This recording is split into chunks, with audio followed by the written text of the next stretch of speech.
Hello, everybody. Welcome to the Progressive American. My name's Connor Kelly, and welcome to the show. So, today's video is going to be a little bit different. I apologize for the noise upstairs. There's a bit of a banging going on upstairs.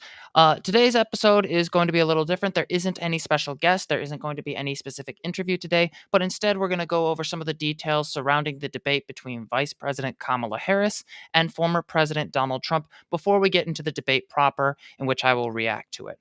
Obviously, I can't be moderating this as this is being moderated by ABC, and I'm not yet aware of any live fact checking that will be taking place involving the reporters there. But I will do my best to provide as much context from the electoral side of the debate and its significance.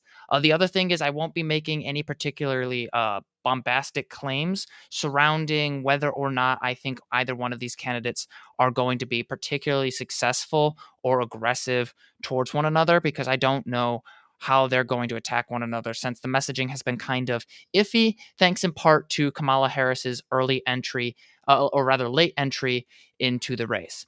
So, with that out of the way, let's get into the polling data and why it is so significant and how it might be affected by this debate. So, if I will just really quickly share my screen to make sure it works. So as you can see right here, this is from 270 to win. This is basically an interactive polling measurement site, or rather a electoral map site where you can basically see and create your own versions of the elections. And basically what happens in the election, as many of you are aware, is that you need 270 electoral college votes to win. Now, in previous articles on my website, theprogressiveamerican.com, I have talked extensively about the importance of three main states, namely Wisconsin, Michigan, and Pennsylvania. And as you can see right here, I've kept them right now as a toss up, similar to what the Center for Politics has had here. Now, I'll go over the polling with these three states in just a second, but the reason we emphasize, or rather, I emphasize these three states is because even if we were to put all three of these as blue and give Donald Trump the rest, North Carolina, Georgia, Arizona, and Nevada, Harris would automatically win the election because of these states she already controls, or rather will likely control just based off their electoral history. Now, obviously, this isn't guaranteed since the election is still several days away, several weeks away, and there is a serious risk of a flip.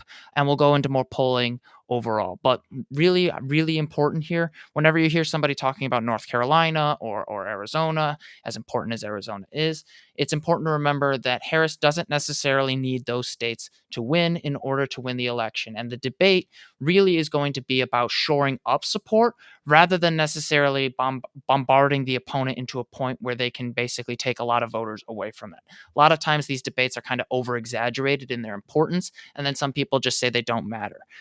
The other thing I want to talk about specifically is how the polls have shifted. And then we're going to specifically focus on Wisconsin. Right now, Wisconsin, I'm just going to really quickly replace that. Wisconsin election polls from the New York Times there is a lot of focus on their polling averages. And I'm just going to maximize this so my screen will go away, but you won't, but I'm still here. So as you can see here on Wisconsin, polling averages, Harris is leading Trump by just 2 points, 49% to his 47. However, as you can see from August 8th, Harris has been leading him consistently. Now, it's worth noting that polling averages in and of themselves do not necessarily matter in terms of how the actual on the ground polling is covered. It just means that these are the ways in which that particular analyst or news organization is weighing all the polls collectively. And if we go down here, we can actually see the different results based around the different polls, based on their quality, based on their methodology, and so on. And one of the things that I really like about the New York Times' approach here is that they actually do a set of lists that distinguish between their select pollsters, meaning those that meet their standards, and those that do not. And for the sake of brevity, we're going to be only focusing on their select pollsters. So if we click here, we see consistently a long-term source of momentum for Harris. And while many of them, like for example, this Public Opinion Strategies poll shows Harris only leading by 2 points, another one by Marquette Law School in late July, early August only shows her leading by 1 point. We do see other polls showing her leading by 4, 3, and 6, respectively. Now, another thing that to consider here is that polls are not necessarily predictions. They're points in time that are measuring the public's level of support. So, in the case of Wisconsin, it's likely that these polls are showing some level of support for Harris due to enthusiasm, due to her relatively recent entry into the race, but also the fact that her age has made the race a significantly different environment than it was before. So, for the sake of simplicity, though, because of Harris's consistent support and the way in which she has shown a generally stronger level of support than, say, Donald Trump, I would put Harris in Wisconsin as slightly leaning towards Harris compared to Donald Trump. I'm just going to reset this real quick. So, what this means right now is that at the very least, in the three swing states that Harris needs to win the election, she is at least leading in one of them, guaranteed. However, if we go to Michigan, it gets a little tighter. So, for example, and I'm just making sure you all can still see this. All right, perfect. You can still see this stuff. Wonderful. If you go to the Wisconsin, with Michigan polling, you see a similar environment. However, we also see if with the select pollsters, and I'm just making sure I clicked on the right one. What we see now is that there is a similar environment. Now, there are some considerations here with Michigan. I know there was a significant push with the pro-Palestine movement and the non-committal movement. I'm just going to make sure that you guys can see this. That might undermine some of these polls. However, I am skeptical to believe that that is significantly influential. And much like Wisconsin, I'm inclined to say that Michigan is still much stronger for Harris than it would be for Donald Trump.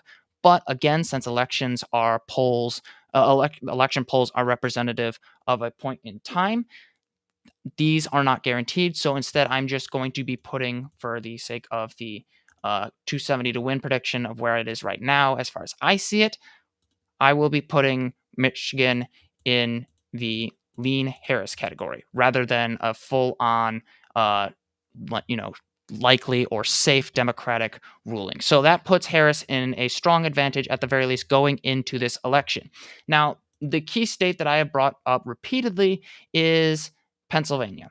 And anybody who has watched the Left Coast Live podcast will know that I have repeatedly emphasized that Pennsylvania is the key to winning this election for Harris. Harris cannot afford to lose Pennsylvania. And in the case of Pennsylvania, things are a little more complicated. And in fact, it is quite close. If we go to the polling by the New York Times is at polling average, it gets a little closer. And I apologize for the technical difficulties here. I am still getting used to this new format. If we go to the New York Times polling average, we can see very clearly that because of Harris's dip in the polling averages and just the polls in general, we see that Harris has actually seen some of her lead slip, and she is actually tied in Pennsylvania.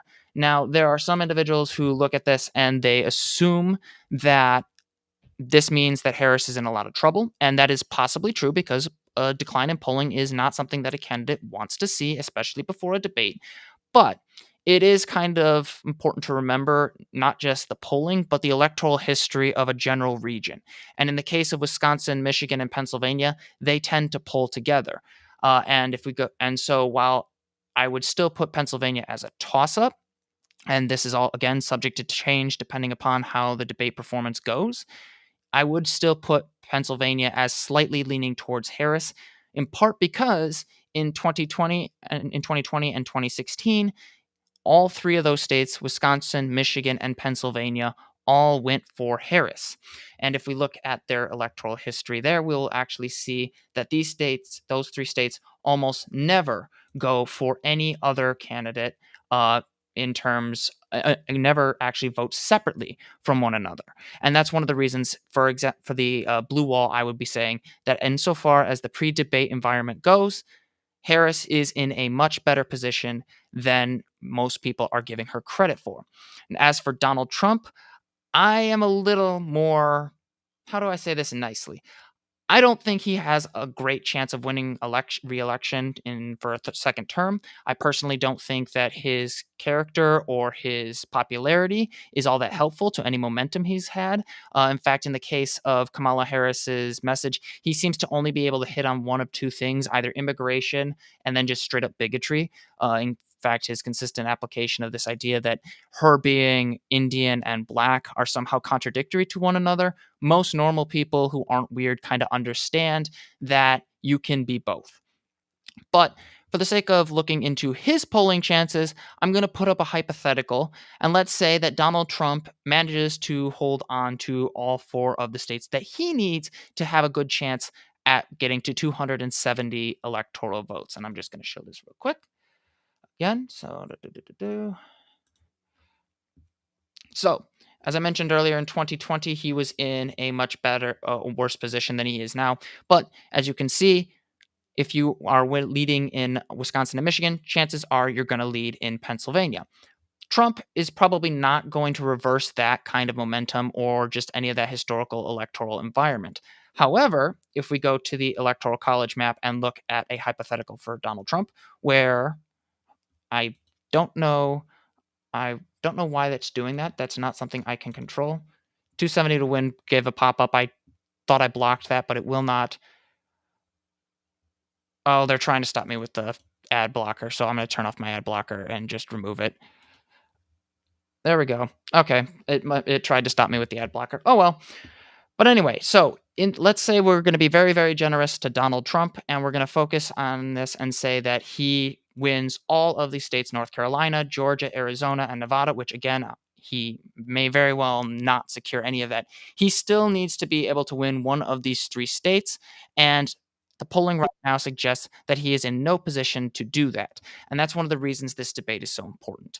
As it stands right now, Donald Trump is attempting to create a clear message about his own reasons for being in the presidency. He needs to be able to say that Harris is not only a member of the status quo, which he probably will say, but he also needs to go beyond the grievances. And unfortunately for him, a lot of his own aides, according to Politico, suggest that he is not able to do that. So that leads me into the expectations for this debate.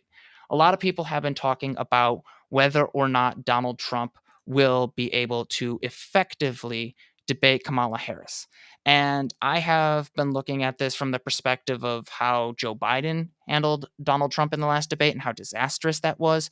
And unfortunately, one of the things I've come to the conclusion of is that Donald Trump wasn't really that good of a candidate. His opponent just wasn't good. It was a situation where Donald Trump was not a strong debater. He was not an effective communicator. He was not an effective person who was able to communicate a clear vision for the country. And I think in the case of Kamala Harris, he's got a younger, more nuanced candidate that is gaining her footing, even if she has to have a close election. And one of the things that I think people need to remember about these debates, especially as it relates to these kinds of messages, is they need to be able to effectively communicate an idea. Basically, a core, quick theme. I'm the guy who's going to make your lives better. I'm the guy who's going to reduce the price of gas, or I'm the guy who's going to reduce the price of your groceries, or I'm going to protect your reproductive freedom.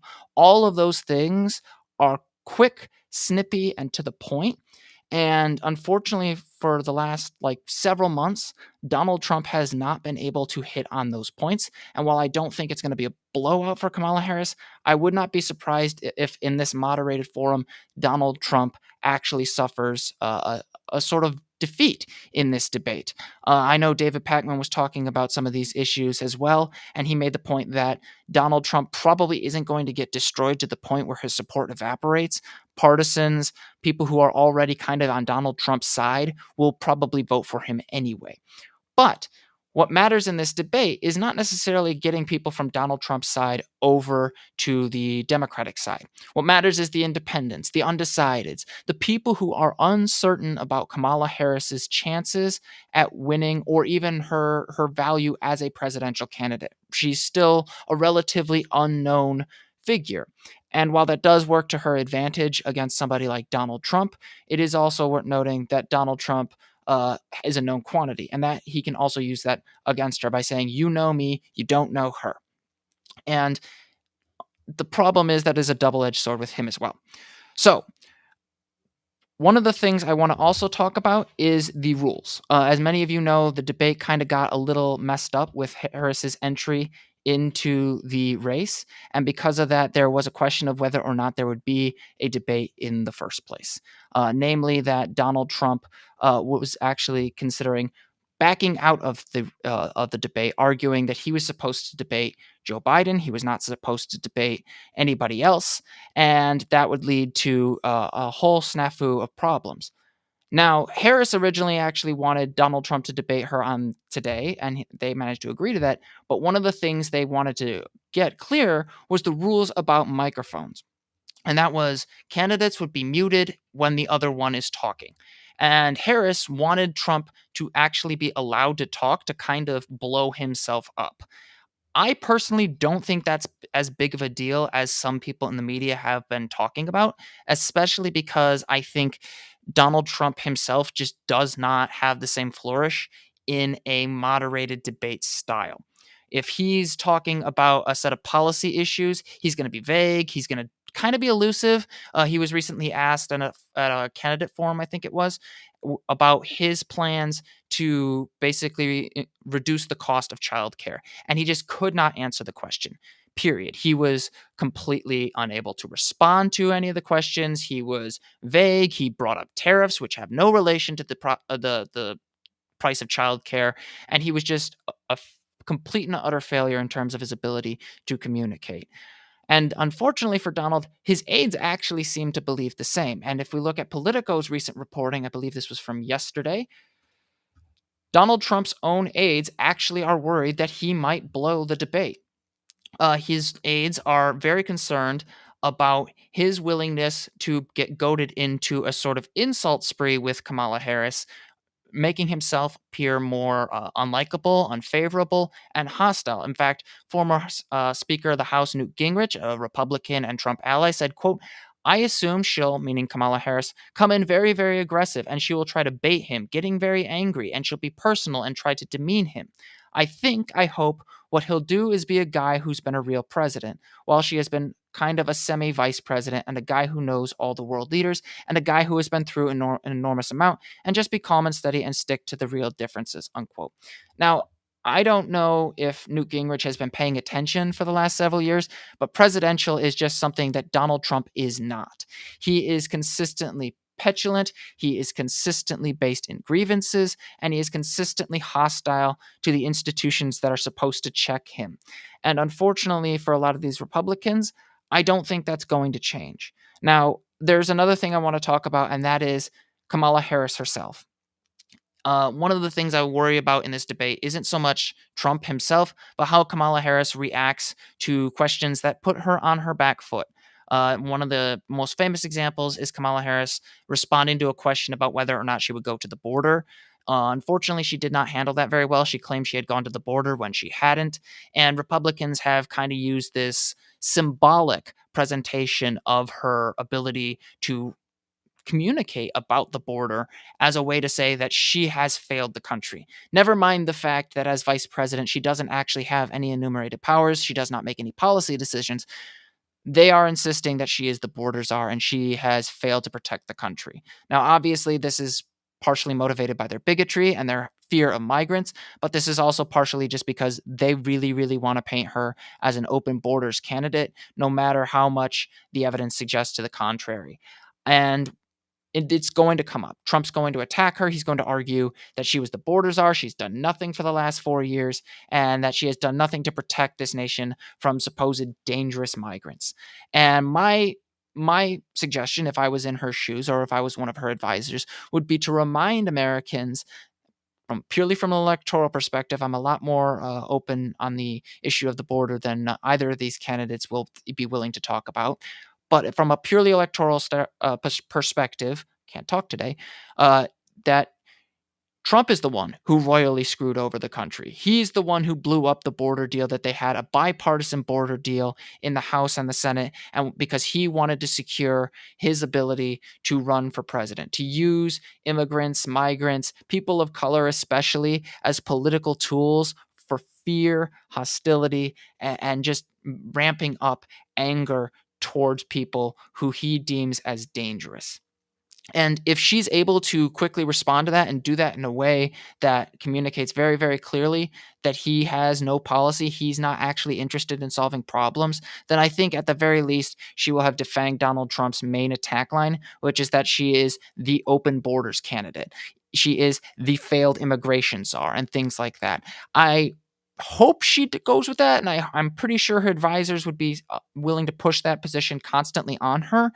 But I'm not entirely sure if she will respond to that directly in a way that I would do it, or at the very least point out how Donald Trump is completely uninterested in the facts of actual border enforcement and immigration, or in the dignity of people who are already here. It's very unlikely that she'll be talking about things like a path to citizenship, which I really wish was possible to be talked about in these kind of debate forums, just because it's the right thing to do. But for the most part, I would like to see Harris hit Donald Trump on the immigration issue and point out that he doesn't actually care about keeping Americans safe. His main thing is scaring people by using racism and anti immigrant bigotry as a mechanism to control and influence the election. The other thing I would like to see Harris hit on, and I'm looking forward to seeing if she actually emphasizes this point, and that is her role as a prosecutor compared to his convicted criminal record. He is a convict. He is a con man. He cannot be trusted with the reins of government again. Hey Nate, how you doing? Thank you for joining me. He is a con man. He is a narcissist, a dangerous interlocutor. He is somebody who is very consistently portrayed himself as being in charge of the American people's well-being while doing absolutely nothing to ensure their well-being, whether it's in his Project 2025 work, even though he claims it's not, has nothing to do with me, believe me. It's very much right up his alley. Gutting the EPA, failing to protect Americans with proper health care. All of these things are things that Donald Trump has either not solved, will make worse, or will just be under the control of people he puts into power for his own sake. And I really, really hope Harris hits on that every step of the way. This man is fundamentally unfit for public office, and it needs to be reiterated over and over again. This election should not be close, and it takes a really good candidate, and I think Harris will be that candidate, hopefully, to remind the American people that they deserve better than this octogenarian racist. As for some of the final thoughts I want to point out here, there are going to be a lot of people who will, on either side of the aisle, before we get started, because it's a couple more minutes before the debate actually starts, who will argue that this debate is going to be the end all be all of this election, that it will decide everything once and for all. It will not. Debates almost never 100% decide the fate of the election. They almost never decide how the election is going to go outside of a few key states. And there are other things that can counteract it. Elections are multifaceted, they're complicated, and very rarely are there a singular issues that actually decide the election results. Name recognition, donor money, electoral history, demographics, those are all key points in ensuring an election goes one way or the other. And who knows, maybe Donald Trump's convictions will actually hurt him. But for now, it looks like issues like gun control, immigration, the economy, healthcare, reproductive rights for women, all of those things I think are much more likely. And before we get into the actual debate, I'm just going to make sure that everything is going well. Okay, we still have the C-SPAN stream.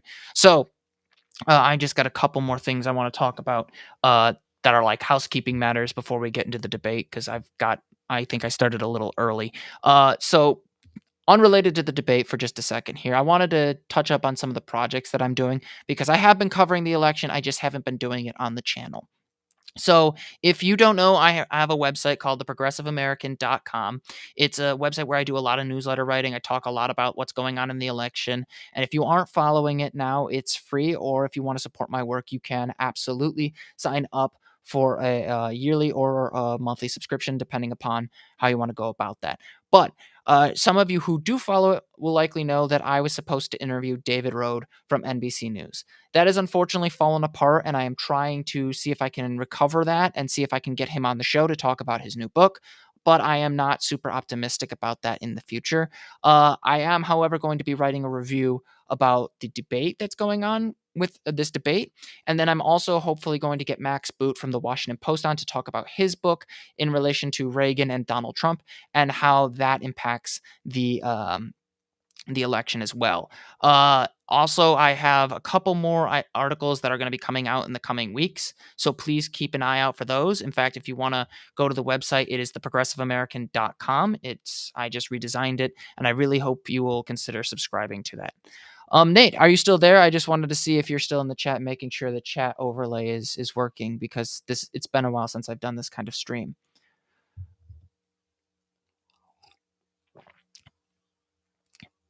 I'm just gonna check this real quick. Oh. I'm just gonna show he might have just dropped off, which is fine.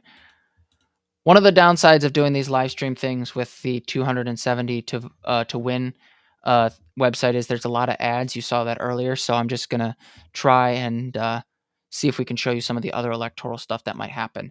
Another possibility. Well, oh, nope, that's the favorability stuff. Again, technical difficulties every single time. That's okay. So 270 to win. So another possibility, and I want to bring this up since the debate will be starting in a couple minutes, is the possibility of Donald Trump taking Pennsylvania. As I mentioned earlier, I'm not really inclined to believe the likelihood of that Donald Trump secures that, especially because Wisconsin and Michigan are, in my opinion, lean or likely Democrat, just because of the consistency of the polling. He could take Pennsylvania, but I highly doubt that. However, if he does take Pennsylvania, then geez, these ads are ridiculous. Kamala Harris would either need to win Georgia and Arizona, or she would need to win either Arizona or Nevada and Arizona. So, or she could just win Arizona and Georgia, respectively. So, again, I really want to emphasize it's really important that Kamala Harris wins Pennsylvania. It's all going to come down to that in this election. And while they're tied in the New York Times polling average, and I believe 538 as well, it looks like Harris will likely take that state just based on where it is right now. And if there's a shift thanks to this debate, we will maybe see it go in her favor. I would like to believe that if this debate goes well, we'll see in just enough of a shift for her to win that state and effectively win the election. However, if that does not happen, and let's say we have, I wouldn't necessarily say a Biden fiasco because that debate was just historic in how bad it was. If we have maybe a less than ideal performance, then I would highly recommend, or rather encourage people to start phone banking for Kamala Harris's campaign in Arizona and Georgia, just to get out the word that she is running there and she needs every bit of support that we can get, because we simply cannot have a Trump presidency again. It is completely beyond the pale to have somebody like Donald Trump run again. I'm just going to replace this, make sure the debate for C-SPAN is up. I'm hoping I don't get a copyright strike because of this. I know C-SPAN isn't as litigious, I don't think, as some of the other ones. Just a bit of advice: if anybody does want to stream these kinds of things, I would highly recommend avoiding major news organizations like the Washington Post and like New York Times. Although I don't think they're streaming it, because from what I've understood, you do get copyright strikes because of it. So let's see what they're saying right now. Have taken it away. Are the judges, and they deserve to be convinced of arguments and have constructive critiques and criticism to them. And look who stripped that away. The essence of them, which is honestly disgusting. So I hope that Kamala Harris can get out there and take it head on and be the person who brings back real debate in America. All right. That's Carter there in North Dakota. So I only caught a little bit of that, but from what it sounded like from that caller, it sounds like there's a voter that is hopeful to get like an actual debate going on. And I have to say that is something I've really wanted to talk about for a long time, because with Donald Trump, I have seen almost a complete and utter degradation of our politics. Actually, no, I'll say it's a complete and total degradation of our politics. We have seen rhetoric reduced to the lowest standard possible, to the point where it becomes almost impossible to be even able to sit down with people everyday people, and say, hey, I support this candidate. Who do you support? And they'll say another Donald Trump, and then it'll become a fiasco of a conversation because they'll assume either I'm going to judge them or they're going to judge me, and vice versa. Granted, politics has always been that kind of messy, but it would be nice to see if this debate kind of brings back a little bit of a reminder as to why we had some civility in the first place. I am a Republican. I do plan to vote for Donald Trump. However, I am watching the debate. I want to hear policy on both sides. I had planned to vote for Jimmy Carter years ago, and when I changed my mind was a night. Can you all hear this? When the economic report came out, and it continued to trend down. So, I have not yet totally made up my mind. I'm going to mute myself right quick to make sure that people can hear this. I'm an American first. So, Tony, what could the vice president convince you to vote for her? And if so, how? She could, if she shares policy. All of the stuff that they have been pushing, the liberal agenda, as far as the electric vehicles.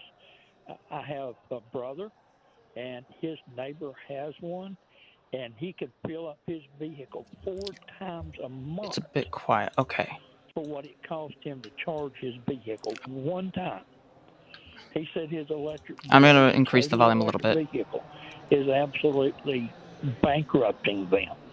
And so pushing for these policies. Hopefully that's better. I want to hear more mainstream policy. Okay, so Tony, do you believe that New York Times poll that we showed you is accurate then? Essentially a tie in your state? I believe so. There are very red areas and there are very blue areas, and most of the blue areas are the more heavily populated. Also, how does my mic sound? Is it North louder? Carolina is up in the air. Okay. And that is Tony, I want to show you and others that it's not just this New York Times poll, Washington Post poll. Okay, and there we this go. Cool. tweeted out by the Washington Post reporter, showing that small changes in their polling model. North Carolina moves from a small lead from the former president to a tie, while Pennsylvania tightens a bit with a few close, high-quality polls. Beyond that, not much movement going into tonight's debate. So I'm just going to mute this real quick because we're having some technical difficulties. I'm getting message. Okay, my mic sounds better. Okay, cool. I apologize for the technical difficulties. This is one of the first times in a long time that I've done a live stream with this. I'm just trying to make sure everything is good, since this is the first time I've done a live stream in like a couple weeks, and I actually had to move this stream from Firefox to Chrome. I don't even know why I was streaming stuff with like this outside of Chrome, but nonetheless, technical difficulties. We'll just use it trial and error, and I'll just remove that kind of error in post-production. That's the benefit of good editing and things like that. So the debate should be starting soon. Nate, what are some of your predictions? I know you were we were planning to talk about what was going on in the upcoming debate and just some of the polling. Do you think Donald Trump's going to take it away, or do you think he's going to fall through the cracks?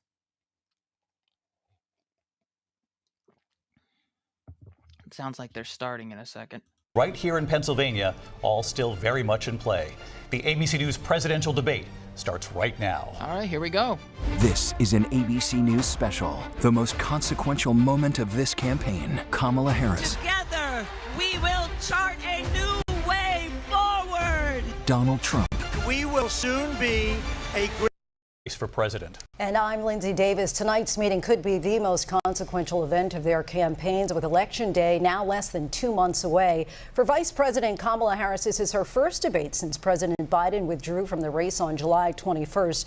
Of course, that decision followed his debate against President Donald Trump in June. Since then, this race has taken on an entirely new dynamic. And that brings us to the rules of tonight's debate. 90 minutes with 2 commercial breaks. No topics or questions have been shared with the campaigns. The candidates will have 2 minutes to answer questions, and this is the clock. That's what they'll be seeing. 2 minutes for rebuttals and 1 minute for follow-ups, clarifications, or responses. Their microphones will only be turned on when it's their turn to speak. No pre-written notes allowed. There is no audience here tonight in this hall at the National Constitution Center. This is an intimate setting for two candidates who have never met. President Trump won the coin toss. He chose to deliver the final closing statement of the evening. Vice President Harris selected the podium to the right. So let's now welcome the candidates to the stage. Vice President Kamala Harris and President Donald Trump.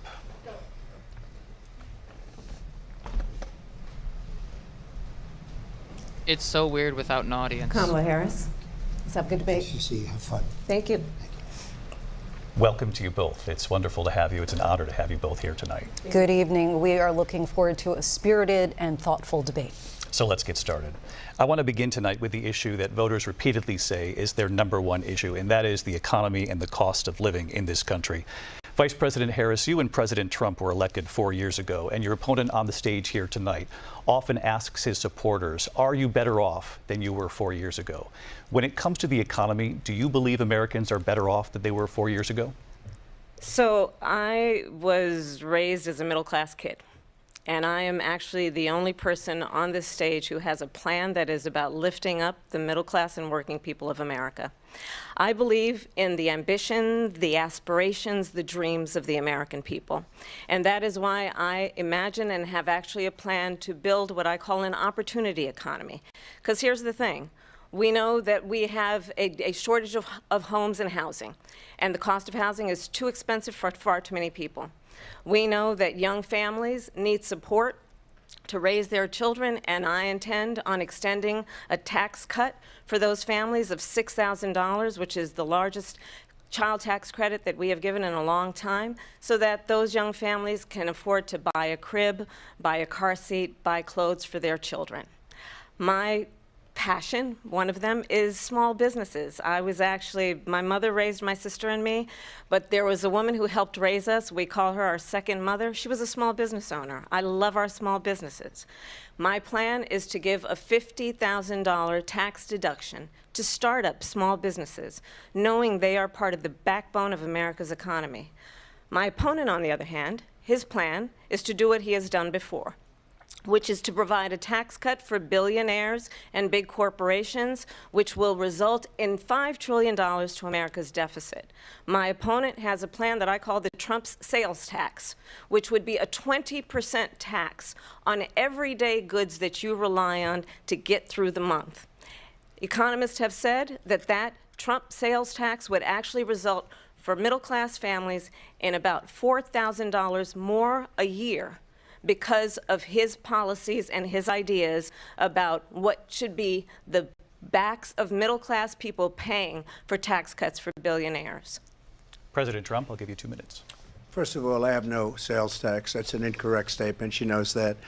We're doing tariffs on other countries. Other countries are going to finally, after 75 years, pay us back for all that we've done for the world. And the tariff will be substantial in some cases. I took in billions and billions of dollars, as you know, from China. In fact, they never took the tariff off because there was so much money they can't. It would totally destroy everything that they've set out to do. They're taking in billions of dollars from China and other places. They've left the tariffs on. When I had it, I had tariffs, and yet I had no inflation. Look, we've had a terrible economy because inflation which is really known as a country buster. It breaks up countries. We have inflation like very few people have ever seen before, probably the worst in our nation's history. We were at 21%, but that's being generous because many things are 50, 60, 70, and 80% higher than they were just a few years ago. This has been a disaster for people, for the middle class, but for every class. On top of that, we have millions of people pouring into our country from prisons and jails, from mental institutions and insane asylums, and they're coming in and they're taking jobs that are occupied right now by African Americans and Hispanics, and also unions. Unions are going to be affected very soon. And you see what's happening. You see what's happening with towns throughout the United States. You look at Springfield, Ohio. You look at Aurora in Colorado. They are taking over the towns. They're taking over buildings. They're going in violently. These are the people that Xi and Biden led into our country, and they're destroying our country. They're dangerous. They're at the highest level of criminality, and we have to get them out. We have to get them out fast. I created one of the greatest economies in the history of our country.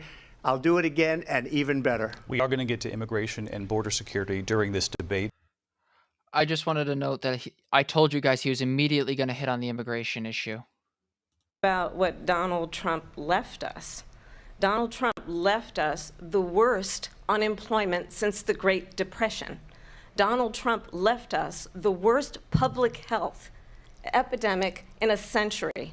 Donald Trump left us the worst attack on our democracy since the Civil War. And what we have done is clean up Donald Trump's mess. What we have done and what I intend to do is build on what we know are the aspirations and the hopes of the American people. But I'm going to tell you all in this debate tonight, you're going to hear from the same old tired playbook, a bunch of lies, grievances, and name-calling. What you're going to hear tonight is a detailed and dangerous plan called Project 2025 that the former president intends on implementing if he were elected again. I believe very strongly that the American people want a president who understands the importance of bringing us together, knowing we have so much more in common than what separates us. And I pledge to you to be a president for all Americans. President Trump will give you a minute here to respond. Number one, I have nothing to do, as you know, and as she knows better than anyone, I have nothing to do with Project 2025. That's out there. I haven't read it. I don't want to read it purposely. I'm not going to read it. This was a group of people that got together. They came up with some ideas, I guess some good, some bad, but it makes no difference. I have nothing to do. Everybody knows I'm an open book. Everybody knows what I'm going to do. Cut taxes very substantially and create a great economy like I did before. We had the greatest economy. We got hit with a pandemic, and the pandemic was not since 1917, where 100 million people died, has there been anything like it. We did a phenomenal job with the pandemic. We handed them over a country where the economy and where the stock market was higher than it was before the pandemic came in. Nobody's ever seen anything like it. We made ventilators for the entire world. We got gowns, we got masks, we did things that nobody thought possible. And people give me credit for rebuilding the military. They give me credit for a lot of things, but not enough credit for the great job we did with the pandemic. But the only jobs they got were bounce back jobs. These were jobs bounced back, and it bounced back and it went to their benefit. But I was the one that created them. They know it, and so does everybody else. Vice President Harris, I'll let you respond. So Donald Trump has no plan for you. And when you look at his economic plan, it's all about tax breaks for the richest people. I am offering what I describe as an opportunity economy, and the best economists in our country, if not the world, have reviewed our relative plans for the future of America. What Goldman Sachs has said is that Donald Trump's plan would make the economy worse, mine would strengthen the economy. What the Wharton School has said is Donald Trump's plan would actually explode the deficit. 16 Nobel laureates have described his economic plan as something that would increase inflation and by the middle of next year would invite a recession. You just have to look at where we are and where we stand on the issues. And I'd invite you to know that Donald Trump actually has no plan for you because he is more interested in defending himself than he is in looking out for you. That's an amazing response. That's really good.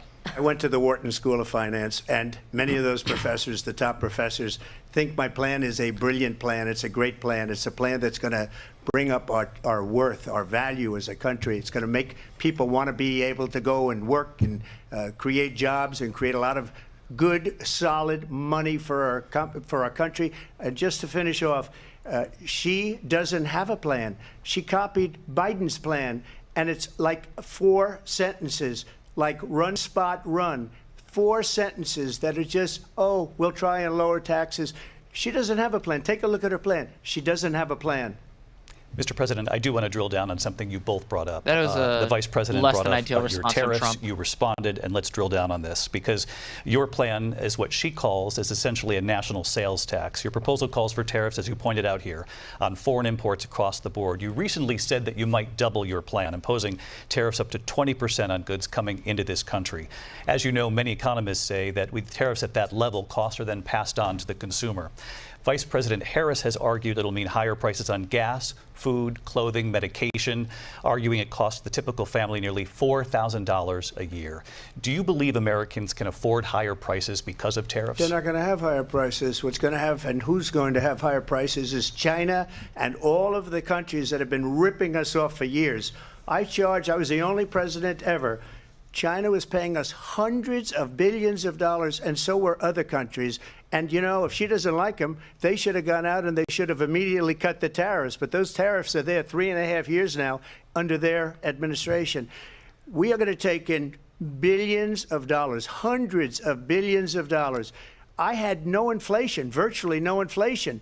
They had the highest inflation perhaps in the history of our country, because I've never seen a worse period of time. People can't go out and buy cereal or bacon or eggs or anything else. The people of our country are absolutely dying with what they've done. They've destroyed the economy. And all you have to do is look at a poll. The polls say 80 and 85 and even 90% that the Trump economy was great, that their economy was terrible. Vice President Okay, Harris, as somebody who eats a lot of bacon, I can tell you right now, I can definitely afford my bacon. Because the Biden administration did keep a number of the Trump tariffs in place. So how do you respond? Well, let's be clear that the Trump administration resulted in a trade deficit, one of the highest we've ever seen in the history of America. He invited trade wars. You want to talk about his deal with China? What he ended up doing is, under Donald Trump's presidency, he ended up selling American chips to China to help them improve and modernize their military, basically sold us out, when a policy about China should be in making sure the United States of America wins the competition for the 21st century, which means focusing on the details of what that requires, focusing on relationships with our allies, focusing on investing in American-based technology so that we win the race on AI, on quantum computing, focusing on what we need to do to support America's workforce so that we don't end up having, on the short end of the stick, in terms of workers' rights. But what Donald Trump did, let's talk about this, with COVID, is he actually thanked President Xi for what he did during COVID. Look at his tweet. Thank you, President Xi, exclamation point, when we know that Xi was responsible for lacking and not giving us transparency about the origins of COVID. President Trump, I'll let you respond. First of all, they bought their chips from Taiwan. We hardly make chips anymore because of philosophies like they have and policies like they have. I don't say her because she has no policy. Everything that she believed 3 years ago and 4 years ago is out the window. She's going to my philosophy now. In fact, I was going to send her a MAGA hat. She's gone to my philosophy. But if she ever got elected, she'd change it. And it will be the end of our country. She's a Marxist. Everybody knows she's a Marxist. Her father's a Marxist professor in economics, and he taught her well. But when you look at what she's done to our country, and when you look at these millions and millions of people that are pouring into our country monthly, where it's, I believe, 21 million people, not the 15 that people say, and I think it's a lot higher than the 21. That's bigger than New York State pouring in. And just look at what they're doing to our country. They're criminals. Many of these people coming in are criminals. And that's bad for our economy, too. You know, you mentioned before, we'll talk about immigration later. Well, bad immigration is the worst thing that can happen to our economy. They have, and she has, destroyed our country with policy that's insane. Almost policy that you'd say they have to hate our country. President Trump, thank you. Lindsay? I want to turn to the issue of abortion. President Trump, you've often touted that you were able to kill Roe v. Wade. Last year, you said that you were proud to be the most pro-life president in American history. Really bad. Then last month, you said that your administration would be great for women and their reproductive rights. In your home state of Florida, you surprised many with regard to your 6-week abortion ban, because you initially had said that it was too short. And you said, quote, I agree, Nate. I'm going to be voting it's that very, we need more than 6 weeks. But then the very next day, you reversed course and said you would vote to support the 6-week ban. Vice President Harris says that women shouldn't trust you on the issue of abortion because you've changed your position so many times. Therefore, why should they trust you? Well, the reason I'm doing that vote is because the plan is, as you know, the vote is, they have abortion in the 9th month. They even have, and you can look at the governor of West Virginia, the previous governor of West Virginia, not the current governor, who's doing an excellent job. but the governor before, he said the baby will be born and we will decide what to do with the baby. In other words, we'll execute the baby. And that's why I did that, because that predominates, because they're radical. The Democrats are radical in that. And her vice presidential pick, which I think was a horrible pick, by the way, for our country, because he is really out of it. But her vice presidential pick says abortion in the 9th month is absolutely fine. He also says execution after birth. It's execution, no longer abortion, because the baby is born, is okay. And that's not okay with me, hence the vote. But what I did is something for 52 years. They've been trying to get Roe v. Wade into the states. And through the genius and heart and strength of 6 Supreme Court justices, we were able to do that. Now, I believe in the exceptions for rape, incest, and life of the mother. I believe strongly in it. Ronald Reagan did also. 85% of Republicans do. Exceptions. Very important. But we were able to get it, and now states are voting on it. And for the first time, you're going to see, look, this is an issue that's torn our country apart for 52 years. Every legal scholar, every Democrat, every Republican, liberal, conservative, they all wanted this issue to be brought back to the states where the people could vote. And that's what happened. Now, Ohio, the vote was somewhat liberal. Kansas, the vote was somewhat liberal, much more liberal than people would have thought. But each individual state is voting. It's the vote of the people now. It's not tied up in the federal government. I did a great service in doing it. It took courage to do it. And the Supreme Court had great courage in doing it. And I give tremendous credit to those 6 justices. There is no state in this country where it is legal to kill a baby after it's born. Madam Vice President, I want to get your response to I'm glad they actually fact-checked that. Well, as I said, you're going to hear a bunch of lies, and that's not actually a surprising fact. Let's understand how we got here. Donald Trump hand-selected 3 members of the United States Supreme Court with the intention that they would undo the protections of Roe v. Wade. And they did exactly as he intended. And now in over 20 states, there are Trump abortion bans, which make it criminal for a doctor or nurse to provide health care. In one state, it provides prison for life. Trump abortion bans that make no exception even for rape and incest, which understand what that means. A survivor of a crime of violation to their body does not have the right to make a decision about what happens to their body next. That is immoral. And one does not have to abandon their faith or deeply held beliefs to agree. The government, and Donald Trump certainly, should not be telling a woman what to do with her body. I have talked with women around our country. You want to talk about this is what people wanted? Pregnant women who want to carry a pregnancy to term, suffering from a miscarriage, being denied care in an emergency room because the healthcare providers are afraid they might go to jail, and she's bleeding out in a car in the parking lot. She didn't want that. Her husband didn't want that. A 12 or 13-year-old survivor of incest being forced to carry a pregnancy to term. They don't want that. And I pledge to you, when Congress passes a bill to put back in place the protections of Roe v. Wade, as President of the United States, I will proudly sign it into law. But understand, if Donald Trump were to be reelected, he will sign a national abortion ban. Understand, in his Project 2025, there would be a national abortion, a monitor that would be monitoring your pregnancies, your miscarriages. I think the American people believe that certain freedoms, in particular the freedom to make decisions about one's own body, should not be made by the government. Thank you, Vice President Harris. Well, there she goes again. It's a lie. Oh, here we go. I'm not signing a ban, and there's no reason to sign a ban, because we've gotten what everybody wanted.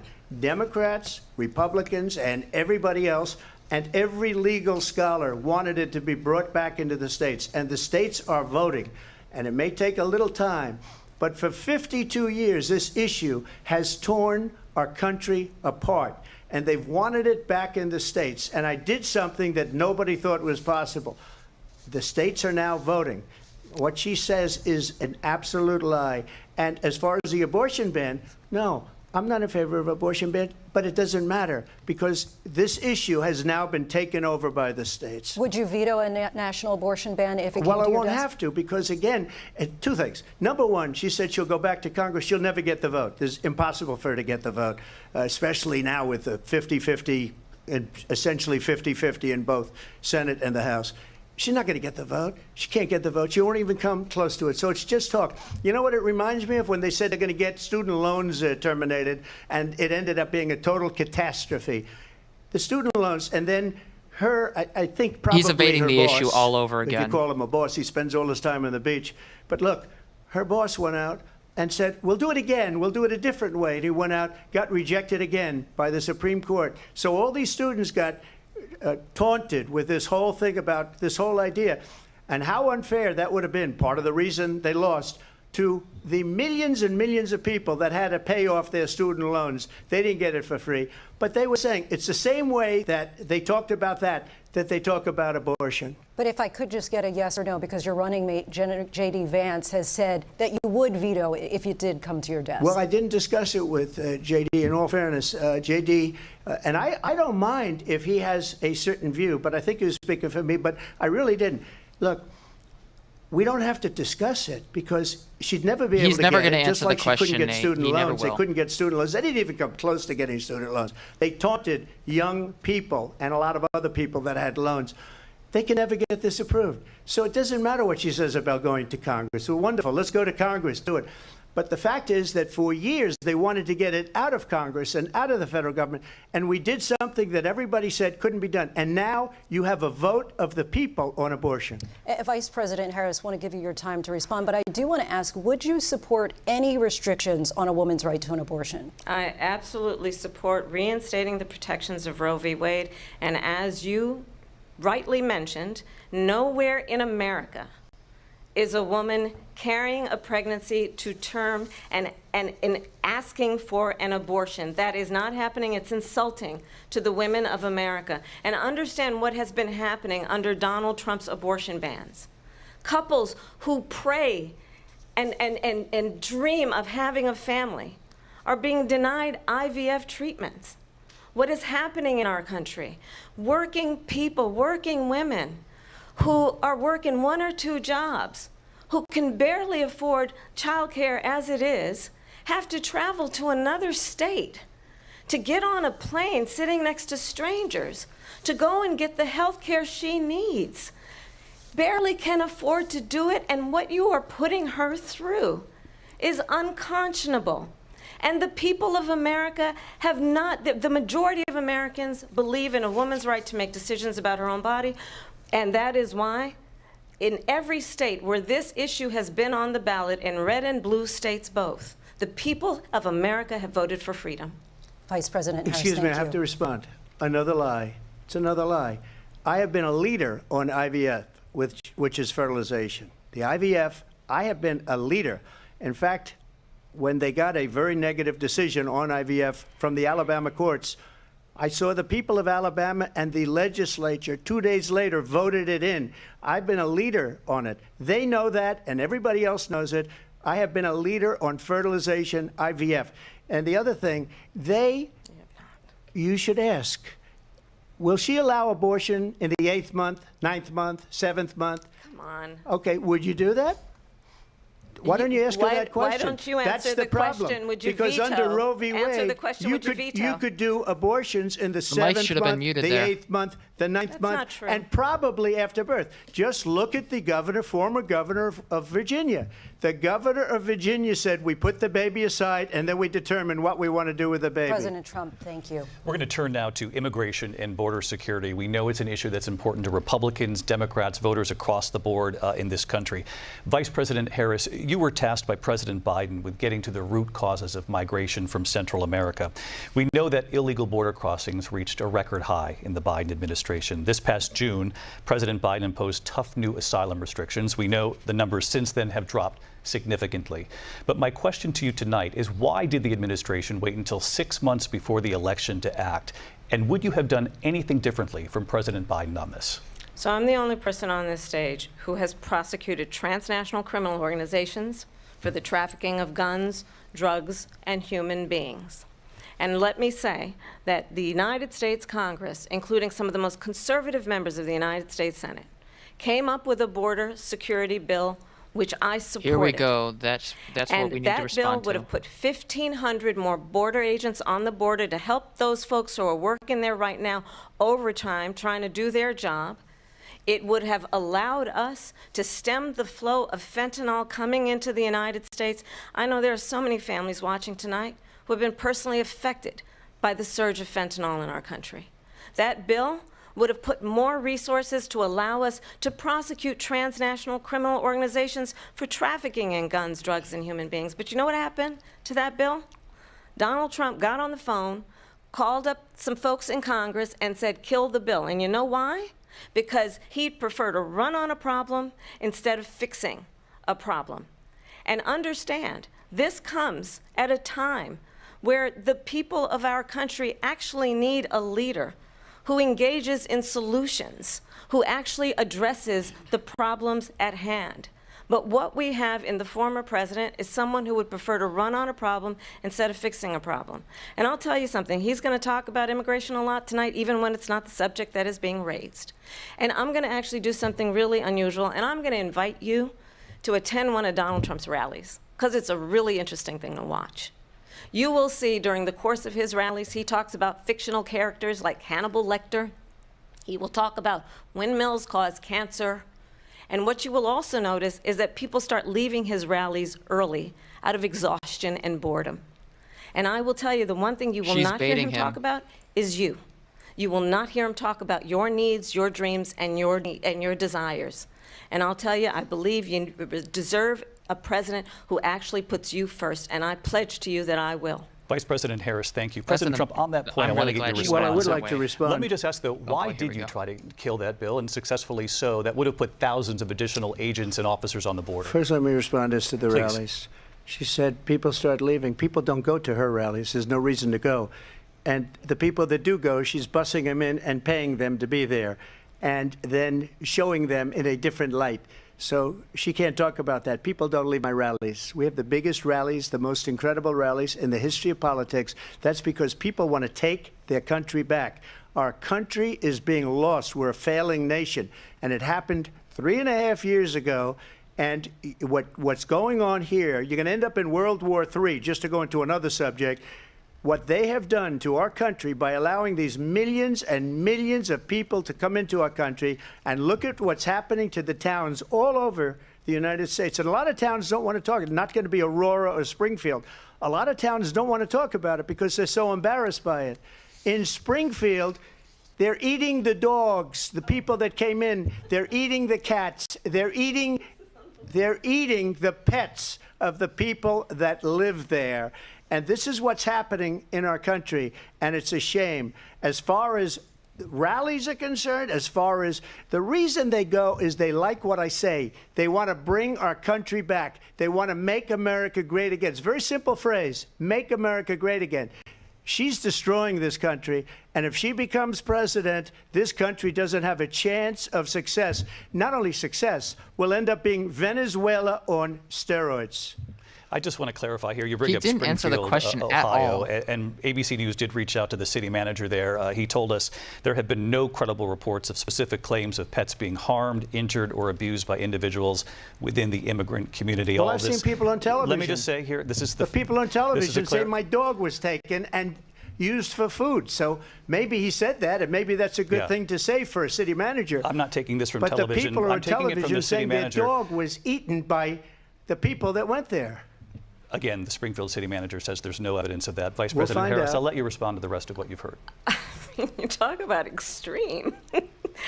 This is, I think, one of the reasons why in this election I actually have the endorsement of 200 Republicans who have formerly worked with President Bush, Mitt Romney, and John McCain, including the endorsement of former Vice President Dick Cheney and Congress member Liz Cheney. And if you want to really know the inside track on who the former president is, if he didn't make it clear already, just ask people who have worked with him. His former chief of staff, a 4-star general, has said he has contempt for the Constitution of the United States. His former national security advisor has said he is dangerous and unfit. His former Secretary of Defense has said the nation, the republic, would never survive another Trump term. And when we listen to this kind of rhetoric, when the issues that affect the American people are not being addressed, I think the choice is clear in this election. President Trump, I'll give you a quick minute to respond here. Thank you, because when I hear that, see, I'm a different kind of a person. I fired most of those people. Not so graciously. They did bad things or a bad job. I fired them. They never fired one person. They didn't fire anybody having to do with Afghanistan and the Taliban and the 13 people who's were just killed, viciously and violently killed. And I got to know the parents and the family. They didn't fire. They should have fired all those generals, all those top people, because that was one of the most incompetently handled situations anybody has ever seen. So when somebody does a bad job, I fire him. And you take a guy like Esper. He was no good. I fired him. So he writes a book. Another one writes a book. Because with me, they can write books. With nobody else can they. But they have done such a poor job, and they never fire anybody. Look at the economy. Look at the inflation. They didn't fire any of their economists. They have the same people. That's a good way not to have books written about you. But just to finish, I got more votes than any Republican in history by far. In fact, I got more votes than any president, sitting president, in history by far. Let me continue on immigration. It was what you wanted to talk about earlier, so let's get back to your deportation proposal that the vice president has reacted to as well. President Trump, you call this the largest domestic deportation operation in the history of our country. You say you would use the National Guard. You say if things get out of control, you'd have no problem using the U.S. military. Police, yes. You also said you would use local police. How would you deport 11 million undocumented immigrants? I know you believe that number is much higher. Take us through this. What does this look like? Will authorities be going door to door in this country? Yeah, it is much higher because of them. They allowed criminals, many millions of criminals. They allowed terrorists. They allowed common street criminals. They allowed people to come in, drug dealers, to come into our country. And they're now in the United States and told by their countries like Venezuela, don't ever come back or we're going to kill you. Do you know that crime in Venezuela and crime in countries all over the world is way down? You know why? Because they've taken their criminals off the street and they've given them to her to put into our country. And this will be one of the greatest mistakes in history for them to allow. And I think they probably did it because they think they're going to get votes, but it's not worth it because they're destroying the fabric of our country by what they've done. There's never been anything done like this at all. They've destroyed the fabric of our country. Millions of people let in, and all over the world, crime is down all over the world except here. Crime here is up and through the roof. Despite their fraudulent statements that they made, crime in this country is through the roof. And we have a new form of crime. It's called migrant crime. And it's happening at levels that nobody thought possible. President Trump, as you know, the FBI says overall violent crime is actually coming down in this country. But Vice Excuse President me, Harris, the FBI they were defrauding statements. They didn't include the worst cities. They didn't include the cities with the worst crime. It was a fraud. Just like their number of 818,000 jobs that they said they created turned out to be a fraud. President Trump, thank you. I'll let you respond, Vice President Harris. Well, I think this is so rich, coming from someone who has been prosecuted for national security crimes, economic crimes, election interference, has been found liable for sexual assault, and his next big court appearance is in November at his own criminal sentencing. And let's be clear where each person stands on the issue of what is important about respect for the rule of law and respect for law enforcement. The former vice president called for defunding federal law enforcement, 45,000 agents, get this, on the day after he was arraigned on 34 felony counts. So let's talk about what is important in this race. It is important that we move forward, that we turn the page on this same old tired rhetoric and address the needs of the American people, address what we need to do about the housing shortage, which I have a plan for, address what we must do to support our small businesses, address bringing down the price of groceries. But frankly, the American people are exhausted with this same old tired playbook. Vice President Harris, thank you. Excuse me. Very well said. Very well said. Was started by them against their political opponent. And I'm winning most of them, and I will win the rest on appeal.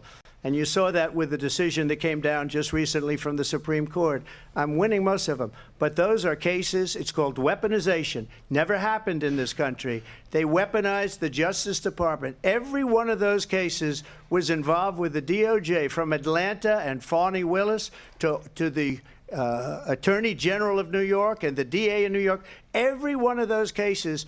And then they say, oh, he's a criminal. They're the ones that made them go after me. By the way, Joe Biden was found essentially guilty on the documents case. And what happened in my documents case? They said, oh, that's the toughest of them all. A complete and total victory. 2 months ago, it was thrown out. It's weaponization, and they used it, and it's never happened in this country. They used it to try and win an election. They're fake cases. President Trump, thank you. A really quick response here, Vice President Harris, on this notion of weaponization. I'm just going to really quickly mute this because I need to talk about this real quick.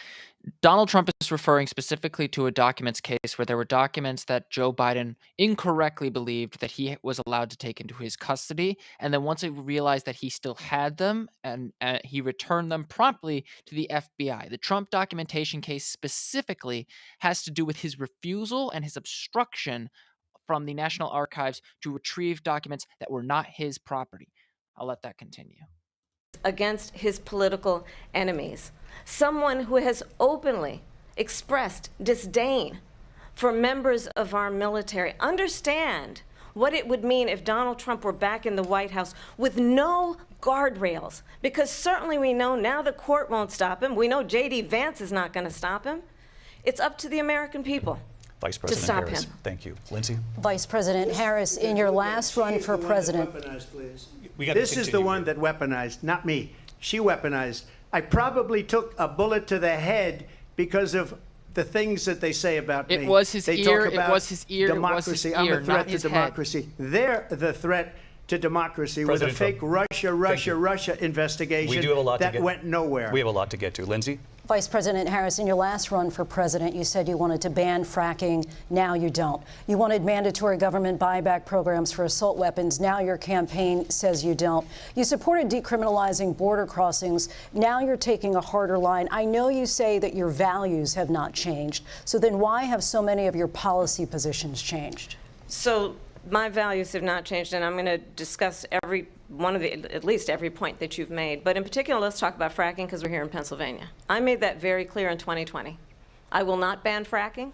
I have not banned fracking as Vice President of the United States. And in fact, I was the tie-breaking vote on the Inflation Reduction Act, which opened new leases for fracking. My position is that we have got to invest in diverse sources of energy so we reduce our reliance on foreign oil. We have had the largest increase in domestic oil production in history because of an approach that recognizes that we cannot over-rely on foreign oil. As it relates to my values, let me tell you, I grew up a middle-class kid raised by a hardworking mother who worked and saved and was able to buy our first home when I was a teenager.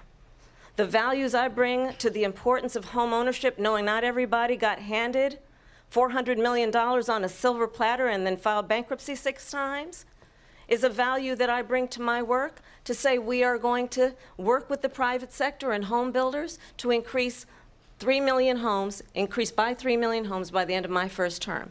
My work that is related to having a friend when I was in high school who was sexually assaulted by her stepfather. And my focus then on protecting women and children from violent crime is based on a value that is deeply grounded in the importance of standing up for those who are most vulnerable. My work that is about protecting Social Security and Medicare is based on long-standing work that I have done, protecting seniors from scams. My values have not changed. And what is important is that there is a president who actually brings values and a perspective that is about lifting people up and not beating people down. And name calling. The true measure of the leader is the leader who actually understands the strength is not in beating people down, it's in lifting people up.